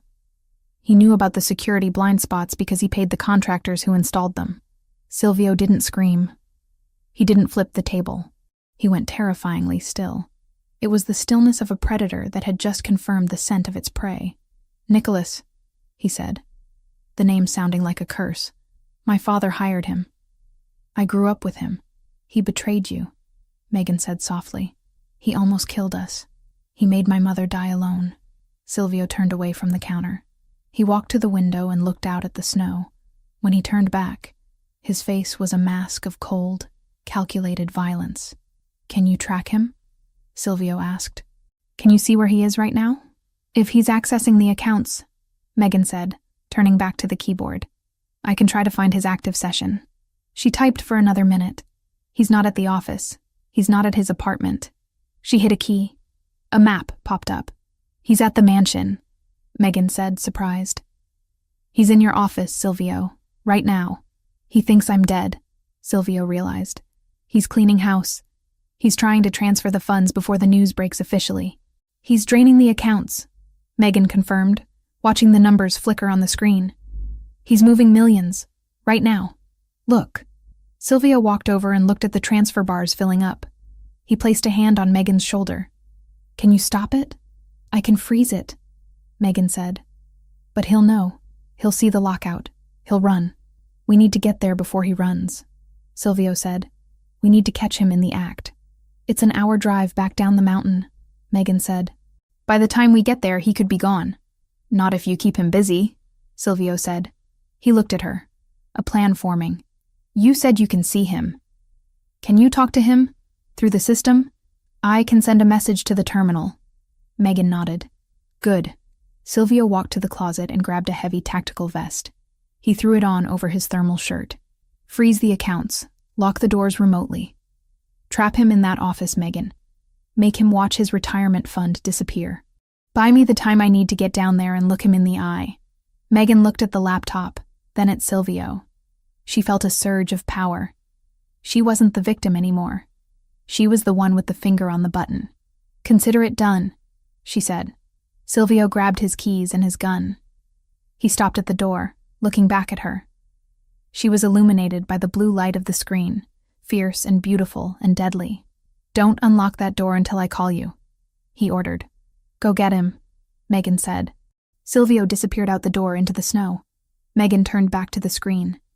She watched the transfer bar at 80%. She hovered her finger over the execute key. Hello, Nicholas, she whispered. She pressed the button. On the screen, the transfer bar turned red. Transaction denied. System lockdown initiated. The game was on. The blue light of the monitor was the only source of warmth in the vast frozen silence of the safe house. Megan sat hunched over the kitchen island, her fingers flying across the laptop keyboard with a speed born of adrenaline and old muscle memory. On the screen, the battle was silent, but violent. A progress bar labeled Unauthorized Transfer came en route, flickered, trying to push past the 80% mark, but every time it surged, Megan slammed a digital gate in its path. You're persistent, Nicholas, she whispered to the empty room, her eyes narrowing. On the other end of the connection, 30 miles away in the Rinaldi mansion, Nicholas was panicking. She could see it in the erratic patterns of his keystrokes. He was trying sloppy bypasses, brute-forcing passwords that had been changed 5 minutes ago. He was desperate. He thought the system was glitching, or perhaps that the bank's automated fraud detection had kicked in. He had no idea that the dead wife of his boss was sitting on a mountain ridge, dismantling his golden parachute piece by piece. Megan opened a second terminal window. While her left hand kept the financial lockdown in place, her right hand began to dig. She didn't just want to stop the money. She wanted the truth. She needed to know why. Greed was a powerful motivator, yes, but Nicholas had been wealthy. He had been family. To betray Silvio to this extent, to align with the Ndrangheta, required more than just a desire for a bigger yacht. She accessed the system logs for the mansion's internal server. She filtered the search parameters. User, Nicholas admin. Date range, 4 years ago. The screen populated with thousands of files, emails, invoices, security approvals. Megan refined the search. She looked for files that had been flagged as deleted, but were still haunting the backup drives. She looked for the week leading up to her departure, the week of the gala. Come on, she muttered, taking a sip of cold coffee. Show me the ghosts. And then she found it. It wasn't a financial document. It was a metadata log for a print job sent to the high-resolution photo printer in the security office. The timestamp was 6 p.m., the night of the gala. The file name was Target Scope View Joe 1 JPG. Megan's breath hitched. She clicked on the file recovery tool. It took 10 agonizing seconds to reconstruct the image. When it popped up on the screen, the room spun. It was the photo, the exact photo that had been slipped into her purse that night. Silvio on the balcony, the red laser dot on his forehead. But here, on the server, there was more. The metadata showed the origin of the image. It hadn't been taken by a sniper on a rooftop 3 blocks away. It had been created using Photoshop on Nicholas's terminal. He had taken a standard security feed image of Silvio, overlaid the laser dot, and printed it out on glossy paper. It was fake, Megan breathed, the realization hitting her like a physical blow. It was never real. There was no sniper. She clicked on the next file. An audio log, a voice modulation software program. Nicholas had used it to make the call to her burner phone. Tears of pure, white-hot rage pricked her eyes. It wasn't the Ndrangheta who had threatened her. It wasn't some external enemy. It was Nicholas. He had manufactured the entire threat. He had terrified her into leaving, forcing her to abandon her marriage and her life, just so he could have unfettered access to the accounts without her looking over his shoulder. He had stolen 4 years. He had stolen her mother's comfort in her final days. He had stolen the chance for a family. Megan grabbed her phone. She didn't call Silvio's cell. She dialed into the mansion's intercom system, patching it directly through the admin override. "Silvio," she said, her voice shaking with fury. I know everything." Silvio moved through the shadows of his own home like a wraith. The mansion was quiet, the skeleton crew of night guards patrolling the perimeter, unaware that their boss was inside the walls. He had entered through the servants' tunnels, bypassing the main gates. He didn't want an audience. He wanted Nicholas. He reached the heavy oak door of his study. He could hear muttering from inside, frantic, angry cursing, the sound of a fist slamming against a desk. Silvio didn't draw his gun immediately. He wanted to look him in the eye first. He gripped the handle, turned it silently, and pushed the door open. Nicholas was standing behind the massive mahogany desk, his back to the door. He was a man unraveling. His tie was loosened, his expensive suit jacket thrown on the floor. He was typing furiously on the keyboard, sweat visible on the back of his neck. "Come on, you piece of junk!" Nicholas shouted at the screen. "Authorize!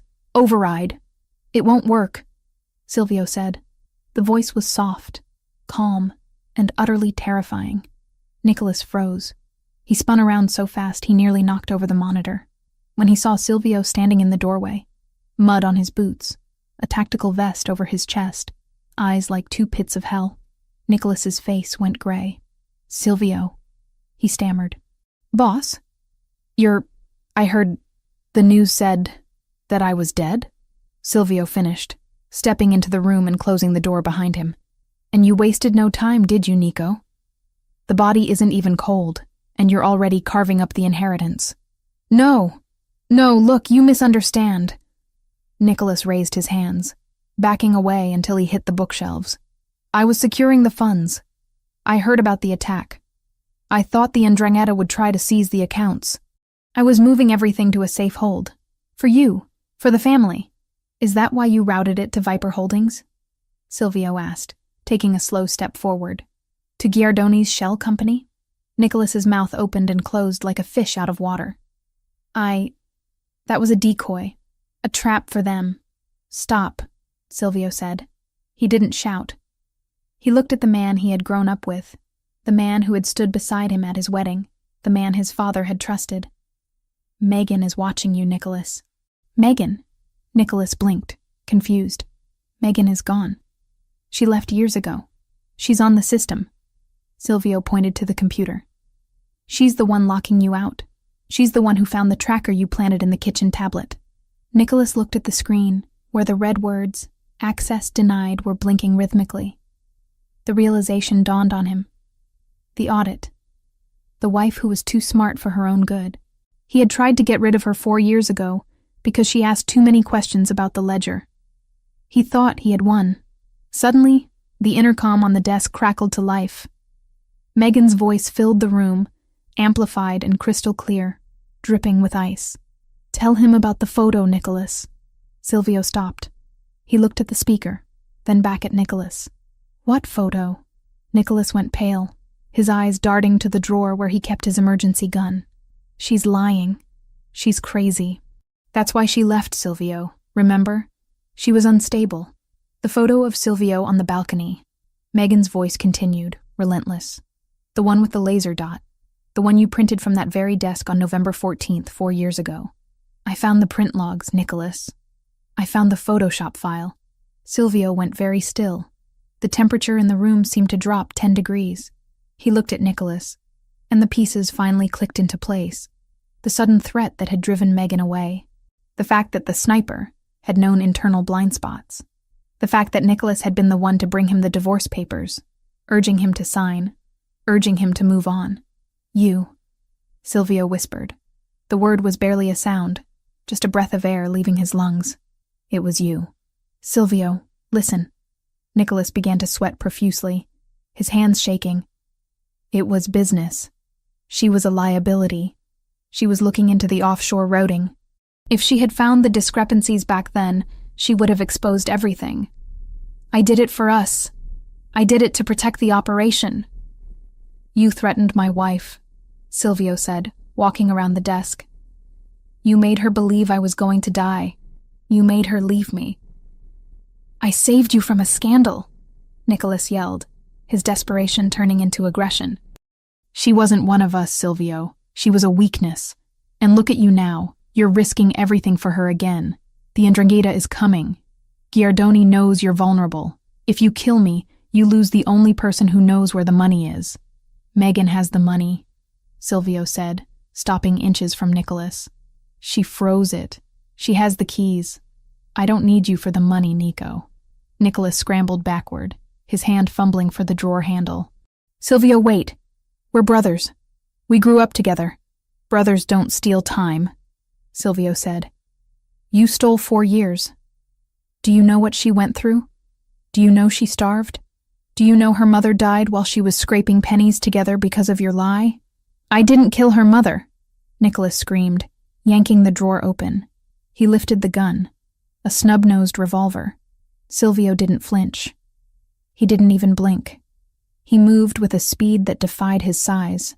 Before Nicholas could level the weapon, Silvio's hand shot out, clamping around the barrel and Nicholas's fingers. He twisted the gun upward and inward with a sickening crunch of breaking bone. Nicholas screamed, dropping to his knees. The gun clattered to the floor. Silvio stood over him, looking down with eyes that held no humanity, only the cold, dead vacuum of space.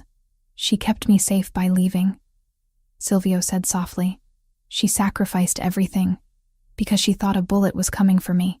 She loved me that much." He reached down and picked up the revolver. He weighed it in his hand. "You wanted to be the sniper, Nicholas?" Silvio asked. "You wanted to call the shots?" "Silvio, please," Nicholas sobbed, clutching his broken hand. "I can fix it. I can make a deal with Giardoni. I can—" "Megan," Silvio said, raising his voice slightly to be heard by the intercom. "Are you there?" "I'm here." Her voice came back, steady but tight. "Close the connection," Silvio ordered. "You don't need to hear this." "Silvio, close it." There was a pause, and then the sound of the line cutting dead. The speaker went silent. Silvio looked back at Nicholas. "You took my life away for 4 years. You made my wife live in hell." "I'm sorry," Nicholas wailed. "I know," Silvio said. He raised the gun. The sound of the shot was muffled by the heavy acoustic paneling of the study. One shot. Clean. Final. Nicholas crumpled to the floor, the silence returning to the room instantly. Silvio stood there for a long moment, staring at the body of the man he had once called brother. He didn't feel triumph. He didn't feel relief. He felt a deep, hollow exhaustion. But beneath it, he felt the beginning of peace. The lie was dead. The rot had been cut out. He walked over to the computer. The screen still showed the access denied message Megan had initiated. He reached into his pocket and pulled out his phone. He dialed the safe house. "It's done," he said when she answered. "Are you okay?" Megan asked. Her voice was small, stripped of the digital armor she had worn during the hack. "No," Silvio admitted, wiping a splatter of blood from his cheek. "But I will be. Nicholas is gone." "Silvio, there's something else," Megan said, her tone shifting to urgency. "Now that Nicholas is offline, the system is showing incoming traffic. Not financial. Physical." Silvio frowned, walking to the window and peering through the blinds at the dark grounds of the estate. "What do you mean?" "Nicholas had a dead man switch," Megan explained, her fingers typing rapidly in the background. "Or a failsafe. When his heartbeat monitor disconnected, he was wearing a smartwatch linked to the server. It sent a signal out. Not to the police.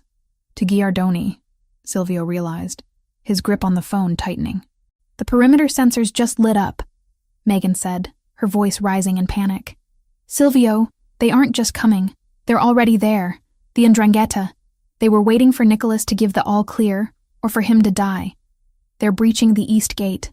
Silvio looked out the window. In the distance, near the tree line, he saw a shadow move. Then another. Then the flash of a muzzle suppressor. "The siege," Silvio muttered. "They want the mansion. They want to wipe us out while they think we're weak." "Get out of there," Megan screamed. "Get to the tunnels." "No," Silvio said, a cold calm settling over him. He checked the load in the revolver and then holstered it, reaching for his own semi-automatic on his hip. "If I run, they burn this house down. They take everything. My father's legacy, our memories, the room where I kept your things. Silvio, don't be stupid. It's just a house. It's our fortress," he corrected. "And I am done running. Let them come. I have the high ground, and I have you." "Me? Can you access the automated defenses?" Silvio asked. "The shutters, the gas suppression systems in the hallways, the smart locks?" "Yes," Megan said, her breath catching. "I have full admin control." "Then you're not just watching," Silvio said, moving toward the hallway. "You're my eyes. You're my overwatch. I'm going to hunt them, Megan. And you're going to tell me where they are." "Okay," Megan breathed. "Okay. I see 3 targets moving toward the kitchen entrance. 2 more at the garage." "Kitchen first," Silvio said. "Lock the garage doors. Trap the 2 inside. I'll deal with the 3 in the kitchen." "Done," she said. The sound of keystrokes was furious. "Garage sealed. They're banging on the doors. The kitchen group is inside. They're moving toward the stairs. I'm waiting for them," Silvio said, stepping into the shadows of the grand staircase. The grief was gone. The betrayal was buried with Nicholas. Now, there was only the war. And for the first time, the Rinaldi family was fighting it together. "Guide me, Bella," Silvio whispered. "Let's finish this." The silence of the Rinaldi estate was a deception. To the 5 men moving silently through the manicured hedges of the east garden, the mansion looked like a sleeping beast. Dark, quiet, and vulnerable. They wore tactical black, their faces covered by balaclavas, moving with the practiced efficiency of a hit squad that had done this a dozen times before. They believed the intelligence they had been sold. The boss was missing, likely dead. The traitor Nicholas was inside clearing the way, and the house was empty of resistance. They were wrong. High above them, in the fortified study on the 2nd floor, Megan Collins watched their heat signatures glowing red on the high-definition monitors. She sat in Silvio's leather chair, the massive desk feeling too big for her, but the power at her fingertips feeling just right. She wasn't trembling anymore. The fear that had paralyzed her in the hotel hallway, the grief that had hollowed her out for 4 years, it had all been distilled into a cold, sharp clarity. She pressed the earpiece deeper into her ear, her eyes darting between the camera feeds. "I see 5, she whispered, her voice steady. 3 breaching the kitchen service entrance, 2 circling toward the library patio doors. Let the patio team get to the glass." Silvio's voice came back, calm and lethal in her ear. "I want them confident. Focus on the kitchen." Megan's fingers hovered over the command console. The software interface was a map of the house, a digital chessboard where she controlled the walls themselves. "Kitchen team is cutting the lock. They're in." On screen 3, she watched the grainier night vision feed of the industrial kitchen. 3 shadows slipped inside, weapons raised, scanning the stainless steel counters and the hanging copper pots. They moved past the massive walk-in freezer, heading for the hallway that led to the main atrium. "They're moving to the corridor," Megan reported. "Silvio, they're heading right for you." "Not yet," Silvio said. "Isolate them." Megan tapped the command key. "Execute. Protocol 4. Sector lockdown." Downstairs, the heavy, fire-rated steel doors at both ends of the kitchen slammed shut simultaneously. The sound was like a thunderclap, booming through the house. The 3 men on the screen spun around, weapons raised, realizing too late that the open layout of the mansion had just become a series of cages. They rushed the door leading to the hallway, kicking it, but the magnetic locks engaged with a hum that Megan could see on her status bar. "Rats in a trap," Megan whispered, a fierce satisfaction curling in her chest. "Ventilation," Silvio ordered. "Disorient them. I don't want a firefight in the kitchen. The gas lines are too exposed." Megan accessed the HVAC controls. She bypassed the safety warnings and routed the fire suppression system solely to the kitchen sector. It wasn't water. The Rinaldi estate used a halon-based gas mixture designed to suck the oxygen out of a fire instantly. It wouldn't kill the men, not immediately, but it would make breathing feel like inhaling broken glass and turn the visibility to 0. "Deploying gas," she said. On the screen, white jets of gas erupted from the ceiling nozzles. The 3 men staggered, clawing at their throats, their tactical coordination dissolving into panic. They couldn't see. They couldn't breathe. And they were trapped in a steel box. "Kitchen is neutralized for now," Megan said. But the library team heard the doors slam. "They're moving fast. They're placing charges on the glass." "I'm moving to the library," Silvio said. "Open the shutters." "What?" Megan gripped the desk. "Silvio, that's suicide. If you open the shutters, you give them a line of sight before you're in position." "Trust me," he said. "Open them. Now." Megan swallowed the lump in her throat. She had to trust him. She had to believe that the man who had survived 4 years of war without her knew how to survive one night with her. She typed the command. "Library shutters. Retract." In the east wing, the heavy iron security shutters that covered the floor-to-ceiling windows began to rise with a mechanical groan. The 2 attackers outside paused, confused by the sudden invitation. They lowered the explosives, raising their assault rifles instead, peering into the dark cavern of the library. Silvio wasn't in the library. He was on the balcony above it, hidden in the shadows of the mezzanine. Megan watched on the monitor as the glass shattered. The 2 men breaching the room, stepping over the shards. They scanned the room, laser sights cutting through the darkness, looking for movement. "They're in," she said, her heart hammering against her ribs. "Below you, 10 o'clock and 2 o'clock. Lights," Silvio commanded. Megan hit the master override for the library lighting. She didn't turn them on. She strobed them. The massive crystal chandelier and the recessed track lighting flashed on and off in a disorienting epileptic rhythm. The attackers flinched, blinded by the sudden assault on their retinas. In that split second of confusion, Silvio moved. He didn't shoot. He vaulted over the railing of the mezzanine, dropping 10 feet in silence. He landed on the first man with the force of a falling anvil, driving him into the hardwood floor. The sound of the impact was sickening, audible even through the internal microphones. The man's rifle skittered across the floor. Before the second attacker could blink the spots from his eyes and retarget, Silvio had rolled, coming up in a crouch. 2 gunshots rang out. Megan flinched, watching the screen. The second attacker crumpled, his chest blooming red. The first man, the one Silvio had landed on, wasn't moving. "Library clear," Silvio said, his voice breathless but steady. He stood up, checking the bodies. Too easy. Giardoni wouldn't send 5 men. He's arrogant, not stupid. Megan scanned the perimeter monitors again. The grounds were quiet. The thermal cameras showed nothing but the fading heat footprints of the men who were already down. "I don't see anyone else," she said. "The scans are clean. Check the basement," Silvio said. The tunnels. Megan's blood ran cold. The servants' tunnels, the same way Silvio had entered. The sensors down there were older, less sensitive. She switched feeds, bringing up the grainy black and white cameras of the subterranean level. Nothing. Just long concrete corridors lined with pipes. "It's empty," she said. Wait. On camera 4, deep in the boiler room, a shadow moved. It wasn't a heat signature. The boiler heat masked it. It was a physical disruption of the dust motes in the air. "There's one," she gasped. "He's already inside. He bypassed the perimeter. He must have cut the grate before the others attacked." "Where is he?" Silvio was already moving, leaving the library, reloading his weapon as he walked. "He's at the service elevator," Megan said, watching the figure pry the doors open. Silvio, he's coming up. He's bypassing the ground floor. He's coming to the second floor," Silvio realized.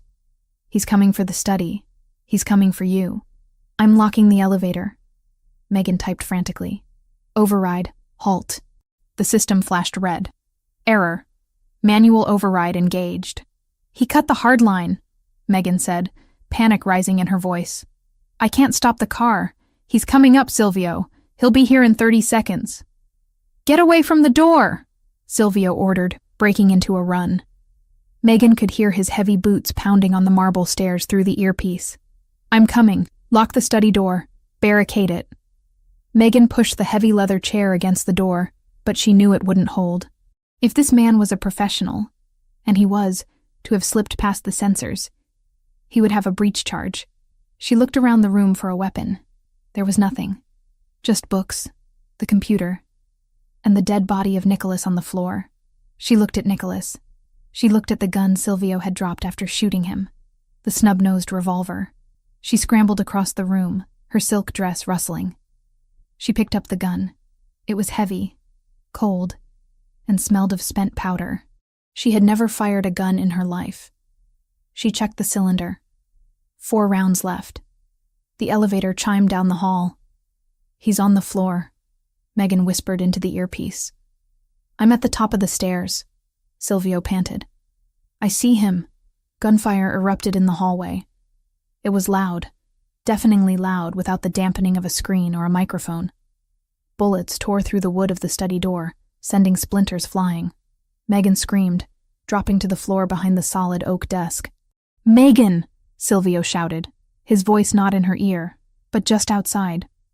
She heard the sound of hand-to-hand combat, bodies slamming against walls, the grunt of exertion, the wet thud of punches landing. It was a primal, ugly sound. She couldn't just hide. She couldn't sit here and wait to see who opened the door. If Silvio lost. Megan gripped the revolver with both hands. She crawled to the side of the desk. The door to the study had been kicked open during the struggle. Through the gap, she could see them. The assassin was huge, wearing full tactical armor. He had Silvio pinned against the wall, one hand wrapped around Silvio's throat, the other driving a combat knife toward Silvio's ribs.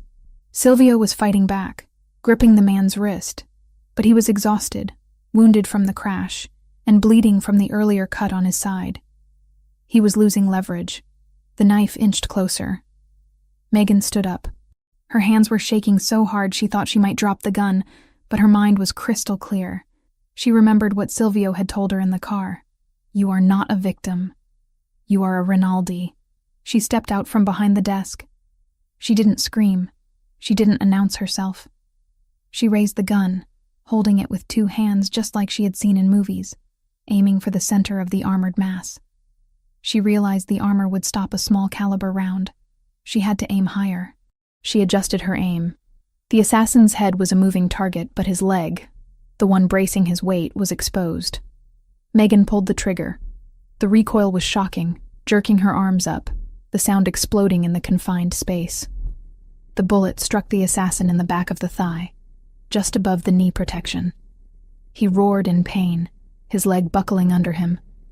The knife slipped, slicing a shallow gash across Silvio's forearm, but missing the vital organs. The sudden loss of balance was all Silvio needed. As the man fell, Silvio twisted, breaking the chokehold. He didn't hesitate. He grabbed the assassin's own knife hand, driving his knee into the man's solar plexus, doubling him over. Silvio wrenched the knife free and drove it downward in a blur of motion.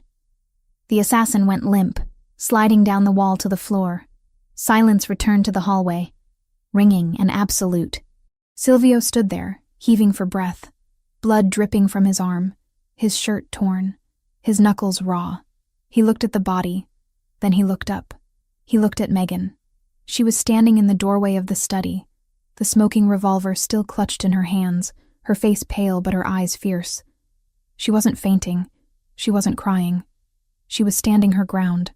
Silvio walked toward her. He didn't run. He walked with a slow, deliberate gravity. He reached her and gently pried the gun from her fingers, setting it on the hallway table without looking at it. "You shot him," Silvio said, his voice raspy. "He was hurting you," Megan whispered. Silvio looked at her, and the look in his eyes was so intense it almost buckled her knees. It wasn't just love. It was reverence. It was the look of a man who had found his equal in the wreckage of a disaster. "You saved my life," he said. "Again. We're even." She managed a weak smile. Silvio shook his head. He reached out and pulled her into him, burying his face in her neck, holding her so tight she could feel the tremors in his muscles. He didn't care about the blood, the sweat, or the dead bodies in his house. He only cared about the warm, living weight of her in his arms. "We are not even," he murmured against her skin. "We are one. There is no score anymore." He pulled back, cupping her face, his thumbs smearing a speck of dust on her cheek. "Is it over?" Megan asked, leaning into his touch. "The breach is over," Silvio said, looking down the hall at the carnage. "But the message has just been sent." He walked her back into the study, away from the sight of the body. He went to the computer, which was still flashing the status of the house. Kitchen. Secure. Library. Secure. Perimeter. Silent. "Nicholas is dead," Silvio said, looking at the body of the accountant. "The hit squad is dead. And Giardoni is sitting in his club waiting for a phone call that is never going to come." "What do we do?" Megan asked. Silvio picked up the phone, Nicholas's phone, which had fallen on the floor. He unlocked it using the dead man's thumb. He found the last number dialed. Viper Holdings. He hit call. He put it on speaker. It rang twice. "Is it done?" Giardoni's voice came through, eager and impatient. "Is Rinaldi dead?" Silvio looked at Megan. He signaled for her to speak. Megan leaned over the phone. Her voice was steady, cold, and carried the weight of a woman who had walked through fire and come out holding the match. "Room service is closed, Franco," she said. There was a stunned silence on the other end. "Megan?" Giardoni choked out. "And so is your account," Silvio added, his voice like grinding stone. "I suggest you run, Franco. Although, with $0 in your offshore funds, I don't think you'll get very far." He hung up the phone. Silvio turned to Megan. The adrenaline was fading, replaced by a bone-deep exhaustion. But beneath it, the foundation of their future was setting like concrete. They had survived the lie. They had survived the poverty. They had survived the bullet. "We need to clean this up," Silvio said, looking around the room. "We will," Megan said. She reached out and took his hand, her fingers interlacing with his, blood and all. "But first, I think I need to sit down." Silvio laughed, a genuine, relieved sound that broke the tension. He lifted her up, carrying her out of the office, stepping over the debris of their war. He carried her down the hall to their bedroom, the one place that was still untouched, still pure. "I told you," he whispered as he kicked the bedroom door shut, locking the world out one last time. "I handle the rest. You just breathe." And as Megan laid her head on his chest, listening to the steady, victorious rhythm of his heart, she finally did. The siege was over. The queen was home, and the king was never letting her go again. The snow that had blanketed the Rinaldi estate during the siege had long since melted, replaced by the vibrant, verdant green of early spring. The air, once thick with the smell of gunpowder and the metallic tang of fear, now carried the scent of blooming jasmine and wet earth. 3 months had passed since the night the world almost ended in the upstairs hallway, and in that time, the landscape of the city had changed just as drastically as the seasons. Silvio stood on the wide stone balcony of the master suite, leaning against the railing with a glass of sparkling water in his hand. He wasn't wearing a suit.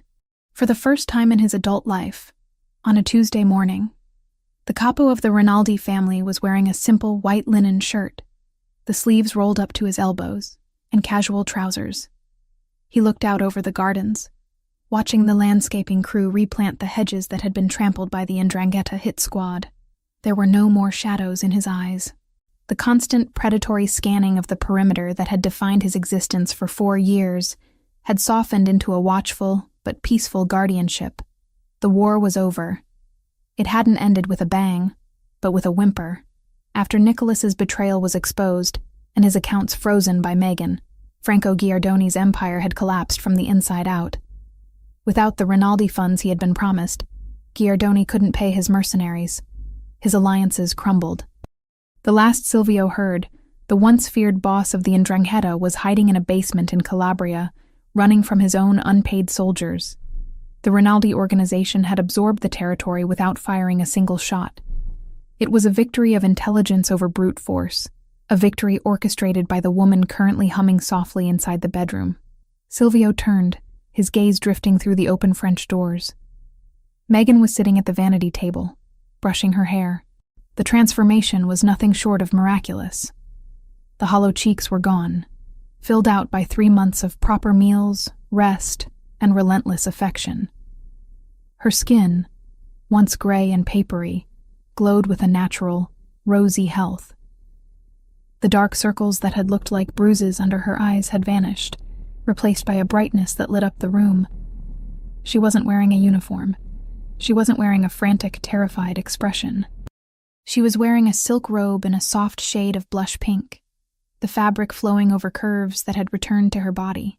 She looked like a queen who had reclaimed her throne, not through inheritance, but through survival. Silvio watched her for a moment, simply drinking in the sight. He remembered the night in the hotel hallway, how small she had looked, how she had flinched when he moved. The memory still caused a dull ache in his chest, a phantom pain that reminded him of how close he had come to losing her forever. He promised himself, every single morning when he woke up and found her warm body beside him, that he would spend the rest of his life making up for those 4 years of winter. "You're staring," Megan said, her eyes meeting his in the reflection of the mirror. She smiled, and it was a genuine, easy smile that reached her hazel eyes. "I'm admiring," Silvio corrected, pushing off the railing and walking into the room. "There is a difference." He came up behind her, placing his hands on her shoulders. He felt the tension that used to live there permanently was gone, replaced by a relaxed softness. He bent down, pressing a kiss to the curve of her neck, inhaling the scent of her shampoo, vanilla and honey. "You're supposed to be in a meeting," she teased, leaning her head back against his chest. "Alexander is downstairs pacing. He says the construction contracts for the Newport terminal need your signature." "Alexander worries too much," Silvio murmured against her skin. "The port isn't going anywhere. And Alexander is just happy to be complaining about paperwork instead of dodging bullets." "He's loyal," Megan said, reaching up to cover his hands with hers. "He took a bullet for us." "He did," Silvio agreed, straightening up but keeping his hands on her. "And he has been rewarded. But today, I don't care about the port. I don't care about the contracts. I just want to be here." Megan turned in her chair to face him. Her expression shifted, becoming slightly more serious, though the happiness remained. There was a nervous energy radiating from her now, a subtle vibration that Silvio, attuned to her every mood, picked up on instantly. "Is something wrong?" he asked, his protective instincts flaring up. "Did the doctor call? Is it the migraines again?" Megan had suffered from tension headaches for the first month after the siege, a lingering effect of the stress and malnutrition. "No." She shook her head quickly. "No migraines. I feel wonderful, actually. Better than I have in years." "Then what is it?" Silvio crouched down so he was eye level with her.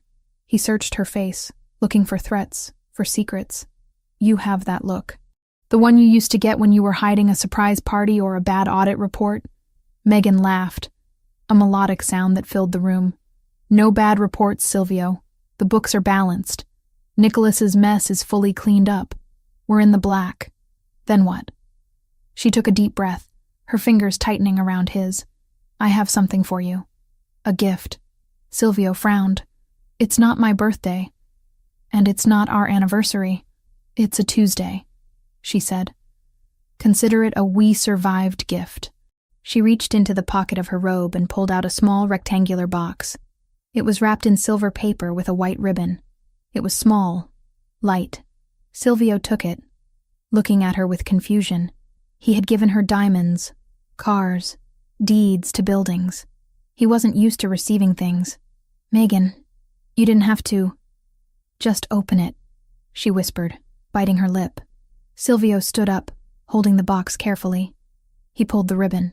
The paper fell away, revealing a plain white cardboard box. He opened the lid.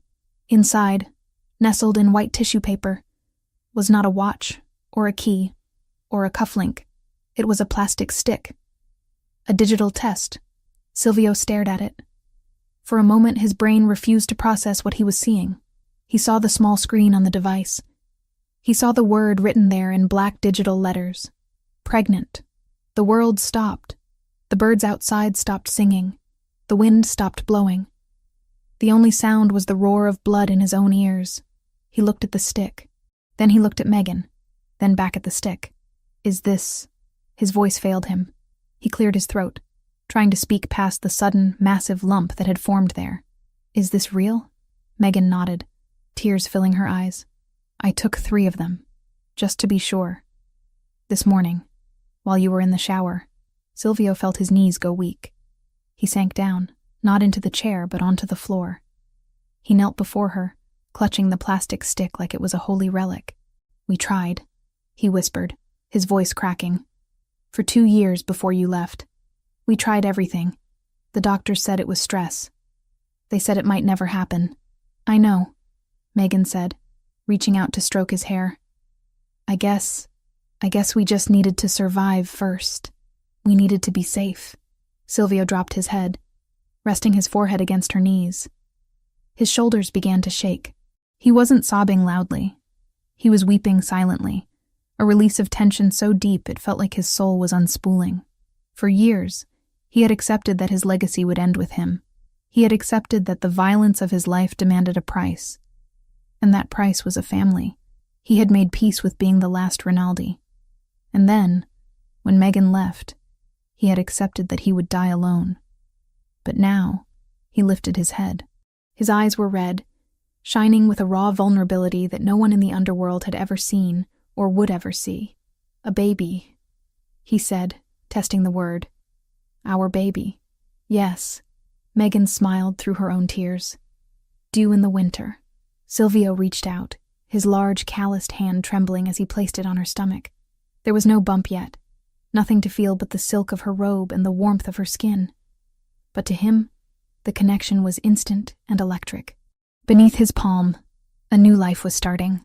A life created not from obligation, but from a love that had walked through fire and refused to burn. I will keep you safe, he vowed, speaking to her stomach with a fierce, terrifying intensity. I will burn the world down before I let anything touch you. You hear me? Nothing will ever hurt you. Silvio, Megan said softly, cupping his face and making him look at her. You don't have to burn the world down anymore. The world knows. They know not to touch us. I will make sure they remember, he swore. He leaned forward and kissed her stomach, a devout, reverent press of his lips against the fabric. Then he stood up, pulling her with him.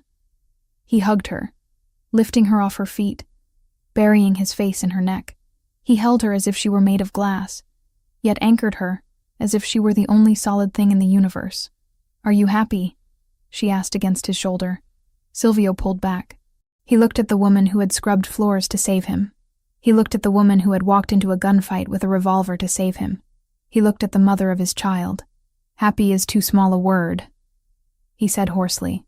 I am complete. He took her hand and led her back toward the balcony doors. The sun was higher now, bathing the room in golden light. The darkness of the hotel corridor, the cold of the mountain safe house, the blood on the study floor, it all felt like a different lifetime. They stepped out onto the balcony. Below, Alexander looked up from the garden path. He saw them. Silvio standing tall and proud, Megan glowing beside him.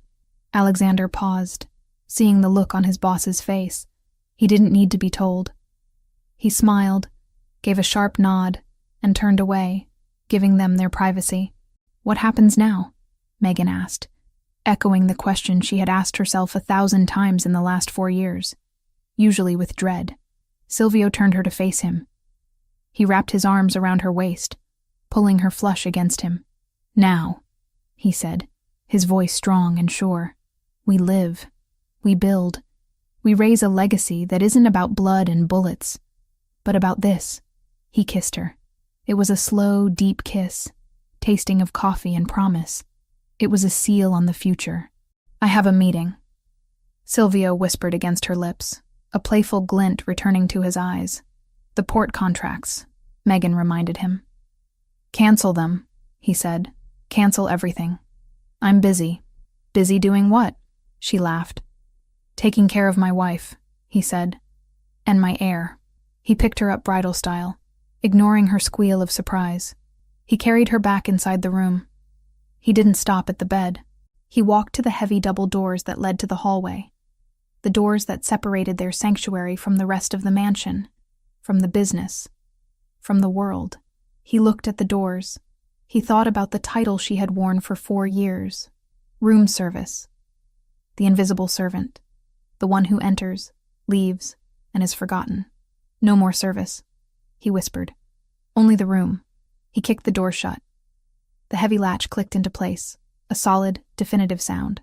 Inside, the world was quiet. The danger was gone. The past was buried in the snow. Only the future remained.